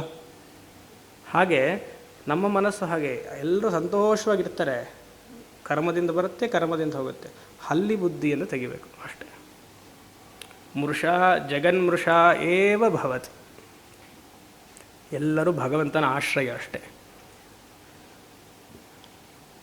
ಈ ಜ್ಞಾನ ಅವನಿಗೆ ಹೇಗೆ ಬಂತು? ನಿರಾಕೃತತ್ವ ಶ್ರುತಿ ಯುಕ್ತಿಮಾನತಃ. ಮಾನತಃ ಅಂದರೆ ಪ್ರಮಾಣ, the reasoning, the knowing power. ಹೇಗೆ ನೋಡಿಕೊಂಡು ಈ ಈ ಸ್ಥಾನಕ್ಕೆ ಬಂದ, ಈ ಅದ್ವೈತ ಸ್ಥಿತಿಗೆ ಬಂದ? ಶ್ರುತಿ ಅಂದರೆ ಶ್ರವಣ, ಸ್ಕ್ರಿಪ್ಚರ್ಸನ್ನು ಅಧ್ಯಯನ ಮಾಡಿ, ಶಾಸ್ತ್ರವನ್ನು ಅಧ್ಯಯನ ಗುರುಮುಖೇನ ಮಾಡಿ ಹೇಳಬೇಕು. I will not read the scriptures, I will read by my own. ಯಾರ ಗುರುನೂ ಆಶ್ರಯ ಮಾಡಲ್ಲ, ನಾನೇ ಓದ್ತೀನಿ. ಓದಪ್ಪ, ಮಹಾತ್ಮನೇನು ಓದು. ಯುಕ್ತಿ ಅಂದರೆ ಲಾಜಿಕ್. ಶಾಸ್ತ್ರದಲ್ಲಿ ಏನು ಹೇಳಿರೋದಕ್ಕೆ ಲಾಜಿಕ್ಕನ್ನು ಉಪಯೋಗಿಸ್ಬೇಕೇ ಹೊರತು ನಮ್ಮ ಕುತರ್ಕದಿಂದ ಲಾಜಿಕ್ಕನ್ನು ಉಪಯೋಗಿಸ್ಬಾರ್ದು. ದುಸ್ತರ್ಕಾತ್ ಎಲ್ಲ ಮರೆತುಬಿಡ್ತೀರಲ್ಲ, ಸಾಧನ ಪಂಚಕ. ದುಸ್ತರ್ಕಾತ್ ಸುವಿರಮ್ಯತಾ ಶ್ರುತಿಮತಸ್ತರ್ಕೋನು ಅನುಸಂಧೀಯತಾಂ. ಶಾಸ್ತ್ರವನ್ನು ಹೇಳಿರುವಂತಹ ರೀತಿಯಲ್ಲಿ ತರ್ಕವನ್ನು ಮಾಡಬೇಕೇ ಹೊರತು ಕುತರ್ಕವನ್ನು ಮಾಡಬಾರ್ದು. ಶಾಸ್ತ್ರ ಹೀಗೆ ಹೇಳಿದೆ, ಪುಣ್ಯ ಅಂದರೆ ಅದೃಷ್ಟ ಶಕ್ತಿ, ಪಾಪ ಅದೃಷ್ಟ ಶಕ್ತಿ, ಉನ್ನತ ಲೋಕಗಳು, ಇದೆಲ್ಲ ನಮ್ಮ ಕಣ್ಣು ಗೋಚರ ಆಗಲ್ಲ. ಶಾಸ್ತ್ರ ಅದನ್ನು ಮಾನ್ಯ ಮಾಡಿದೆ, ಅದರಲ್ಲಿ ನಮಗೆ ವಿಶ್ವಾಸ ಇರಬೇಕು. ಶಾಸ್ತ್ರ ಹೇಳ್ತು, yes I abide by it. ಅದು ಹೇಗಿದೆ? ನಾ ಹೋಗಿ ನೋಡ್ತೀನಿ, ಹೋಗಪ್ಪ ನೀನು ಮತ್ತೆ ಬರಲ್ಲ ಅಲ್ವಾ? ಕುತರ್ಕವನ್ನು ಮಾಡ್ತಿದ್ದಾರೆ, ಅದ್ವೈತ ಸರಿ ಇಲ್ಲ, ದ್ವೈತವೇ ಸರಿ. ಕುತರ್ಕ ಮಾಡಬಾರ್ದು. ಅನ್ಯ ಸಂಪ್ರದಾಯರೆಲ್ಲರೂ ಶಾಸ್ತ್ರವಿಹಿತವಾದ ತರ್ಕವನ್ನು ಮಾಡ್ತಿಲ್ಲ, ಕುತರ್ಕವನ್ನು ಮಾಡಿ ಇದು ಸರಿ ಇಲ್ಲ ಅಂತ ಹೇಳ್ತಿದ್ದಾರೆ. ಹಾಗಿರಬಾರ್ದು. ಇಲ್ಲಿ ನಿರಾಕೃತತ್ವ ಶ್ರುತಿ ಯುಕ್ತಿ ಮಾನತಃ. ಶಾಸ್ತ್ರವನ್ನು ಗುರುಮುಖೇನ, ಇಂಥ ಗುರು ಶ್ರೋತ್ರಿಯ ಬ್ರಹ್ಮ. ಯಾಕಂದರೆ ನಾಳೆಯಿಂದ ಆಪರ್ಚುನಿಟಿ ಸಿಗಲ್ಲ ನನಗೆ, ಇವತ್ತೇ ಹೇಳಿಬಿಡಬೇಕು. ಶ್ರೋತ್ರಿಯ ಬ್ರಹ್ಮನಿಷ್ಠ ಗುರುವಿಂದಲೇ ಕಲಿಬೇಕು. ಅದಕ್ಕೊಂದು ಅವ್ರು ಹಾಕೊಟ್ಟಿರುವಂತಹ ದಾರಿಯಲ್ಲೇ ಹೋಗಬೇಕು. ಯಥಾ ಇಂದು ಭೇದ ದಿಶಿ ದಿಗ್ಭ್ರಮಾದಯ ಉದಾಹರಣೆಯನ್ನು ಕೊಡ್ತಿದ್ದಾರೆ. ಆ ಜ್ಞಾನ ಬರೋಕ್ಕಿಂತ ಮುಂಚೆ ಆತ ಹೇಗಿದ್ದ? ಅವನಿಗೆ 2 ಚಂದ್ರಗಳು ಕಾಣುತ್ತಿತ್ತಂತೆ. ಇಂದು ಭೇದ, ಡ್ಯುಯಾಲಿಟಿ ಆಫ್ 2 ಮೂನ್ಸ್. ಕಾಣಲ್ವಾ? ಕಣ್ಣು ಹೀಗೆಲ್ಲ ಮಾಡಿಕೊಂಡು ಮಂಜು ಮಾಡ್ಕೊಂಡಿದ್ರೆ ನೀವು ನೋಡಿದ್ರೆ ಬೆಳಕು 2 ಥರ ಕಾಣುತ್ತೆ. ಈ ಮಂಜು ಅನ್ನೋದು ಅಜ್ಞಾನ. ಆವಾಗ 2 ಚಂದ್ರಗಳು ಕಾಣ್ತು. ಜ್ಞಾನ ಬಂದಮೇಲೆ ಒಂದು ಚಂದ್ರವನ್ನು ಹೊಡೆದು ಬಿಡ್ತಾನೆ ಅವನು. He knows that there is no second moon at all by sheer knowledge. ಇಂದು ಭೇದೇನ ಆ ದ್ವೈತ ಇಂದು ಹೊಟ್ಟೋಯ್ತು, ದ್ವೈತ ಚಂದ್ರ ಹೋಯ್ತು. ಮತ್ತು ಇನ್ನೊಂದು ದಿಶಿ ದಿಗ್ಭ್ರಮಾದಯ, ಒಂದು ಹೊಸ ಜಾಗಕ್ಕೆ ಹೋಗಿರ್ತೀವಿ, ಅಲ್ಲಿ ಡೈರೆಕ್ಷನ್ಸ್ ಏನು ಅಂತ ನಮಗೆ ಗೊತ್ತಿರಲ್ಲ. ಪೂರ್ವ ಯಾವುದು ಪಶ್ಚಿಮ ಯಾವುದು ಅಂತ ಗೊತ್ತಿರಲ್ಲ. ಯಾಕೆ ಗೊತ್ತಾಗಲ್ಲ? ಯಾತಕ್ಕೆ ಡೈರೆಕ್ಷನ್ನ ನೋಡೋಕ್ಕೆ ಹೋಗ್ತೀವಿ? ಒಂದು ಜಾಗಕ್ಕೆ ಹೊಸಕ್ಕೆ ಹೋದಾಗ ಸಂಧ್ಯಾವಂದನೆ ಮಾಡೋಕ್ಕೆ ಅಲ್ಲ. ನಾವು ಮಾಡಲ್ಲ ಬಿಡಿ, ನಾವು ಅದೆಲ್ಲ ನಾವು ಮಾಡಲ್ಲ. ಒಬ್ರು ಹೇಳಿದ್ರು, I will not do sandhyavandana swami, I will do only Gayatri japa. Gayatri ಜಪ ಇಲ್ಲದೆ ಇದು ಅರ್ಘ್ಯ ಕೊಡದೆ ಏನು ಸಂಧ್ಯಾವಂದನೆ ಅದು? ಸುಮಾರು ಜನ ಇದ್ದಾರೆ, ನಾನು ಬರೀ ಗಾಯತ್ರಿ ಮಾತ್ರ ಮಾಡ್ತೀನಿ ಅಲ್ವಾ? ಅರ್ಘ್ಯ ಪ್ರದಾನ ಇಲ್ಲದೆ ಗಾಯತ್ರಿ ನಿಷ್ಫಲ. 24 ಮಾತ್ರ ಮಾಡ್ತೀನಿ. ಪಾಪ ಆಕೆ ಕೇಳಿದ್ಲು 24 ಮಾತ್ರ ಮಾಡು ಅಂತ. ಯೋಚನೆ ಮಾಡಿ. ಸಂಧ್ಯಾವಂದನೆಗೆ ಯಾರೋ ಒಂದು ಜಾಗಕ್ಕೆ ಹೋಗ್ತೀವಿ, ಪೂರ್ವ ದಿಕ್ಕಿನಲ್ಲಿ ಸೂರ್ಯನಿಗೆ ಅರ್ಘ್ಯ ಕೊಡಬೇಕು. ಆವಾಗ ನಮಗೆ ದಿಕ್ಕು ಗೊತ್ತಿಲ್ಲ, ಕಾಂಪಾಸನ್ನು ಹಾಕಿ ನೋಡ್ತೀವಿ. ಯಾವಾಗ ನಮಗೆ ಪೂರ್ವ ದಿಕ್ಕು ಗೊತ್ತಾಯ್ತೋ ಮಿಕ್ಕಿರೋ ಡೈರೆಕ್ಷನ್ಸ್ ಅಜ್ಞಾನ ಹೊಟ್ಟೋಯ್ತು. ಈಸ್ಟ್ ಒಂದು ಸತಿ I recognise through the compass or some medium, I remove the ignorance of other directions. ಹಾಗೆ ಆತ್ಮಜ್ಞಾನ ಬಂದ ಮೇಲೆ ಯಾವುದಕ್ಕೆಲ್ಲ ರಿಯಾಲಿಟಿ ಕೊಟ್ಟಿದ್ನೋ ಅದೆಲ್ಲ ನಶ್ವರ ಹೊಟ್ಟೋಯ್ತು. ನಾನಾತ್ಮವಾದಿಗಳು ನಾವಾಗಲಿಲ್ಲ. ಯೋಚನೆ ಮಾಡಿ. ಆ ರೀತಿಯಾಗಿ 2 ಉದಾಹರಣೆಯನ್ನು ಕೊಟ್ಟರು. ಅದಕ್ಕೆ ರಮಣ ಮಹರ್ಷಿಗಳು ಜೀವ ಜಗತ್ ಈಶ್ವರ ಅನ್ನುವಂಥ 3 ತ್ರಿಪುಟಿಯನ್ನು ಅವರು ಹೆಚ್ಚಾಗಿ ಜೀವದ ಮೇಲೆ ಪ್ರಭಾವ ಬೀರಿದರು. ಯಾವ ಎನ್ಕ್ವೈರಿ ಬೇಕಂದ್ರೂ ಮಾಡ್ಬೋದು, ಜೀವದ ವಿಚಾರವನ್ನಾದರೂ ಮಾಡ್ಬೋದು ಪರಮಾತ್ಮದ ಜ್ಞಾನಕ್ಕೆ, ಜಗತ್ ವಿಚಾರ ಮಾಡ್ಬೋದು ಪರಮಾತ್ಮನ ಜ್ಞಾನಕ್ಕೆ, ಈಶ್ವರ ವಿಚಾರ ಮಾಡ್ಬೋದು ಪರಮಾತ್ಮ ಜ್ಞಾನಕ್ಕೆ. ಹೇಗೆ ಒಂದು ಡೈರೆಕ್ಷನಿಂದ ಮಿಕ್ಕ ಡೈರೆಕ್ಷನ್ಸ್ ಅಜ್ಞಾನ ಎಲ್ಲ ಹೋಯ್ತು. ಜೀವ ವಿಚಾರವನ್ನು ಮಾಡ್ತಾ ಬಂದರೆ, ನಾನು ಯಾರು ಅನ್ನುವಂತಹ ವಿಚಾರವನ್ನು ಮಾಡ್ತಾ ಬಂದರೆ ನನಗೆ ಜಗತ್ತನ್ನುವಂತಹ ಅಜ್ಞಾನ ಹೇಗೆ ಬಂತು ಹೊರಟೋಗುತ್ತೆ, ಈಶ್ವರ ಯಾರು ಅನ್ನುವಂತಹ ಅಜ್ಞಾನ ಹೊರಟೋಗುತ್ತೆ. Ramana Maharshi focused only on who am I. ಅದು ಒಬ್ಬರೇ ಮಾಡಬಾರ್ದು, ಗುರು ಮುಖೇನ ಮಾಡಬೇಕು. ಮೌನದಲ್ಲಿದ್ದರೂ ಮಾಡ್ತೀನಿ, ಸೈಲೆನ್ಸಾಗಿರ್ತೀನಿ, ಹೂ ಆಮ್ ಐ ನಾನೇ ಕೇಳ್ಕೊಳ್ತೀನಿ. ಕೇಳ್ಕೊ, ಹೂ ಆಮ್ ಐ ಕೇಳ್ತಾ ಹೋಗು, ಏನಾಗತ್ತೆ ಒಂದು ಸತಿಗೆ ತಲೆಕಡಿ ಏನು ಗೊತ್ತಾಗಲ್ಲ, ಬರಲ್ಲ. ಹೂ am I am so and so. Next who am I am this body. Next ಯಾರು? ಮನಸ್ಸು, ಬುದ್ಧಿ, ಅಹಂಕಾರ. ಆಮೇಲೆ ನಾಳೆ ಬೆಳಗ್ಗೆ ಇದೆ, ನಾಡಿದ್ದು ಇದೆ. ಆಮೇಲೆ ನಿರ್ಧಾರ ಮಾಡಿದ್ವಿ ಏನೂ ಇಲ್ಲ ಈ ಜಗತ್ತಲ್ಲಿ, ಎಲ್ಲ ನಶ್ವರ. ಇದಲ್ಲ ಅಲ್ವಾ? ಸುಮಾರು ಜನ ಅವರೇ ಸೆಲ್ಫ್ ಎನ್ಕ್ವೈರಿ ಮಾಡಿ ಎಲ್ಲೆಲ್ಲೋ ಹೋಗಿದ್ದಾರೆ. ಶಾಸ್ತ್ರ ಮುಖೇನ ಆಗಬೇಕು, ಗುರು ಮುಖೇನ ಆಗಬೇಕು. ಹಾಗೆ ಪಕ್ಷದಲ್ಲಿ ಶಂಕರರು ಯಾತಕ್ಕೆ ಅವ್ರಿಗೆ ಈ ಈಶ್ವರನ ಅಂಶ ಆಗಿರುವಂತಹ ಶಂಕರಾಚಾರ್ಯಕ್ಕೆ ಅವರೊಬ್ಬರೇ ಮಾಡ್ಕೊಳ್ಬೋದಾಗಿತ್ತಲ್ವ ಈ ಸಾಧನೆಗಳನ್ನೆಲ್ಲ? ಯಾಕೆ ಕಷ್ಟಪಟ್ಟು ಗೋವಿಂದ ಭಗವತ್ಪಾದ ಹತ್ರ ಹೋದರು? ಎಲ್ಲಿ ಕೇರಳ, ಎಲ್ಲಿ ಮಧ್ಯಪ್ರದೇಶ? 7ನೇ ವಯಸ್ಸಲ್ಲಿ ಕೇರಳದಿಂದ ಎರ್ನಾಕುಲಮಿಂದ ಅಲ್ಲಿ ಹೋಗಿದ್ದಾರೆ 7ನೇ ವಯಸ್ಸಿಗೆ. ಇವತ್ತಿಗೂ ಮಧ್ಯಪ್ರದೇಶವು ಕಾಡು, ಶೃಂಗೇರಿನೂ ಕಾಡು. ಇವತ್ತಿಗೂ ರಾತ್ರಿ 8:30-9 ಗಂಟೆ ಮೇಲೆ ನೀವು ಹೋದರೆ ಘಾಟ್ ಸೆಕ್ಷನಲ್ಲಿ ಭಯ ಆಗುತ್ತೆ. 1200 ವರ್ಷನೋ 2500 ವರ್ಷನೋ ಯಾವುದೋ ಒಂದು ಒಟ್ಟಿನಲ್ಲಿ ಇದ್ದರೂ ಒಂದು ನಂಬ್ತಾರಲ್ಲ ಸಾಕು. ಒಬ್ಬರು 1200 ವರ್ಷ ಅಂತಾರೆ, ಒಬ್ಬರು 2500 ಅಂತಾರೆ. ಯಾವುದೋ ಒಟ್ಟಿನಲ್ಲಿ ಶಂಕರಾಚಾರ್ಯರು ಇದ್ರಲ್ವ, ಅದರಲ್ಲೇನು ತೊಂದರೆ ಇಲ್ಲಲ್ಲ, ಯಾರಿಗೂ ಡೌಟ್ ಇಲ್ಲಲ್ಲ. ಹಾಂ, ಸಾಕು. ಆಗಿನ ಕಾಲದಲ್ಲಿ 7ನೇ ವರ್ಷದ ಹುಡುಗ ಕಾಲ್ನಡಿಗೆಯಲ್ಲಿ ಹೋಗಬೇಕು, ಗೋವಿಂದ ಭಗವತ್ಪಾದರನ್ನ ಕೇಳಿ ನನಗೆ ಸನ್ಯಾಸವನ್ನು ಕೊಡಿಯೋ ಅಥವಾ ಬ್ರಹ್ಮೋಪದೇಶವನ್ನು ಮಾಡಿ ಕೇಳಿ ಯಾಕೆ ಹೇಳಬೇಕಾಗಿತ್ತು? ಈಗಿನ ಗುರುಗಳು ಹೇಗೆ? ಯಾವ ಗುರುನೂ ನನಗೆ ಬೇಡ, ಯಾವ ಸ್ಕ್ರಿಪ್ಚರ್ಸೂ ನಾನು ಓದಲ್ಲ. ಅವ್ರಿಗೇನಾಗಿತ್ತು? ಜಗದ್ಗುರು ಆಗಿರುವಂತಹ ಕೃಷ್ಣ ಪರಮಾತ್ಮ ಸಾಂದೀಪನಿ ಹತ್ರ ಯಾಕೆ ಹೋದರು? ಜಗದ್ಗುರು ಆಗಿರುವಂತಹ ರಾಮಚಂದ್ರ ಮೂರ್ತಿಯು ವಸಿಷ್ಠರನ್ನ, ವಿಶ್ವಾಮಿತ್ರರನ್ನ ಯಾಕೆ ಹಿಡ್ಕೊಂಡ್ರು? ಜಗತ್ತನ್ನು ಸೃಷ್ಟಿ ಮಾಡಿದವ್ರನ್ನ ಅಲ್ವಾ?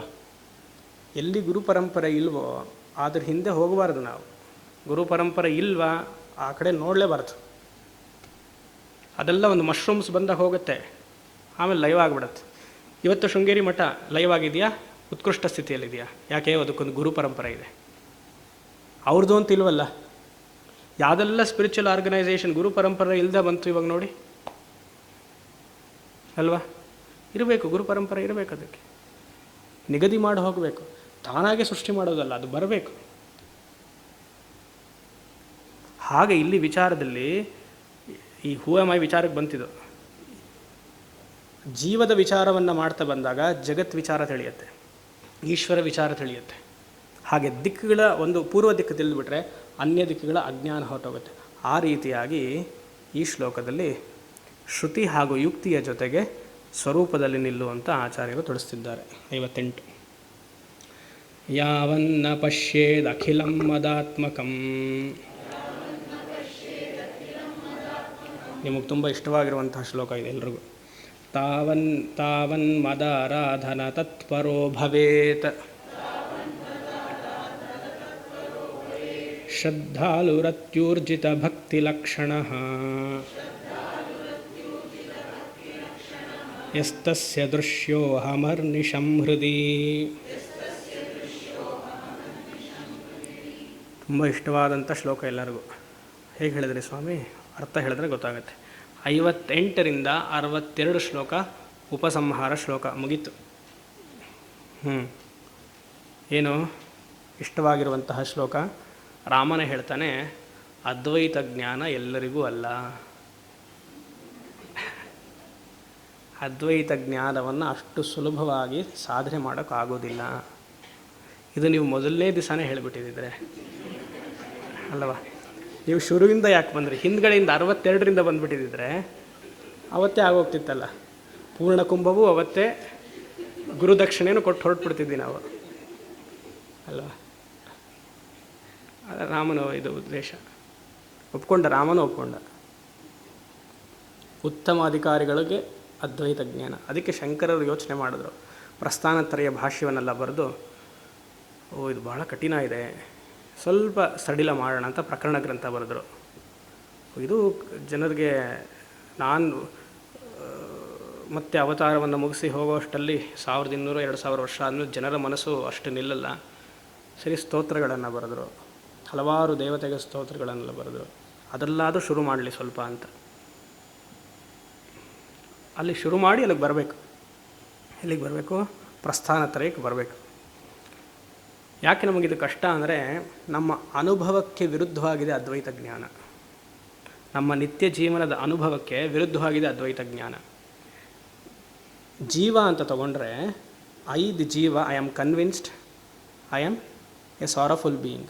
ನಾನು ಕಷ್ಟಪಡ್ತಾ ಇದ್ದೀನಿ ಅಂತ ನನಗೆ ಕನ್ವಿನ್ಸ್ ಆಗೋಗೆ. ನನ್ನ ಕರ್ಮಗಳು ಹಾಗೇ ಇದೆ. ಇಲ್ಲದೇ ಇದ್ರೂ ಪಕ್ಕದವ್ರು ಬಿಡಲ್ಲ. ಏನೋದು ಹೇಳಿ ಹೇಳಿ ತಪ್ಪನ್ನು ಹೇಳಿ ಹೇರಿಸಿ ನಮ್ಮನ್ನು ಕಷ್ಟದಲ್ಲೇ ಇರುವ ಹಾಗೆ ಮಾಡ್ತಾರೆ. ಆದರೆ ವೇದಾಂತ ತದ್ವಿರುದ್ಧವಾಗಿ ಹೇಳ್ತಿದ್ರೆ, ನಿನ್ನ ಜೀವನ ಎಲ್ಲ ಬ್ರಹ್ಮ ಅಂತಿದೆ. ಇದು ನಮ್ಮ ಎಕ್ಸ್ಪೀರಿಯನ್ಸ್ಗೆ ನೇರ ಆಪೋಸಿಟ್. ಸೊ ಇದರಿಂದ ಅದ್ವೈತ ಒಪ್ಪಕ್ಕಾಗಲ್ಲ ಜೀವ ದೃಷ್ಟಿಯಿಂದ.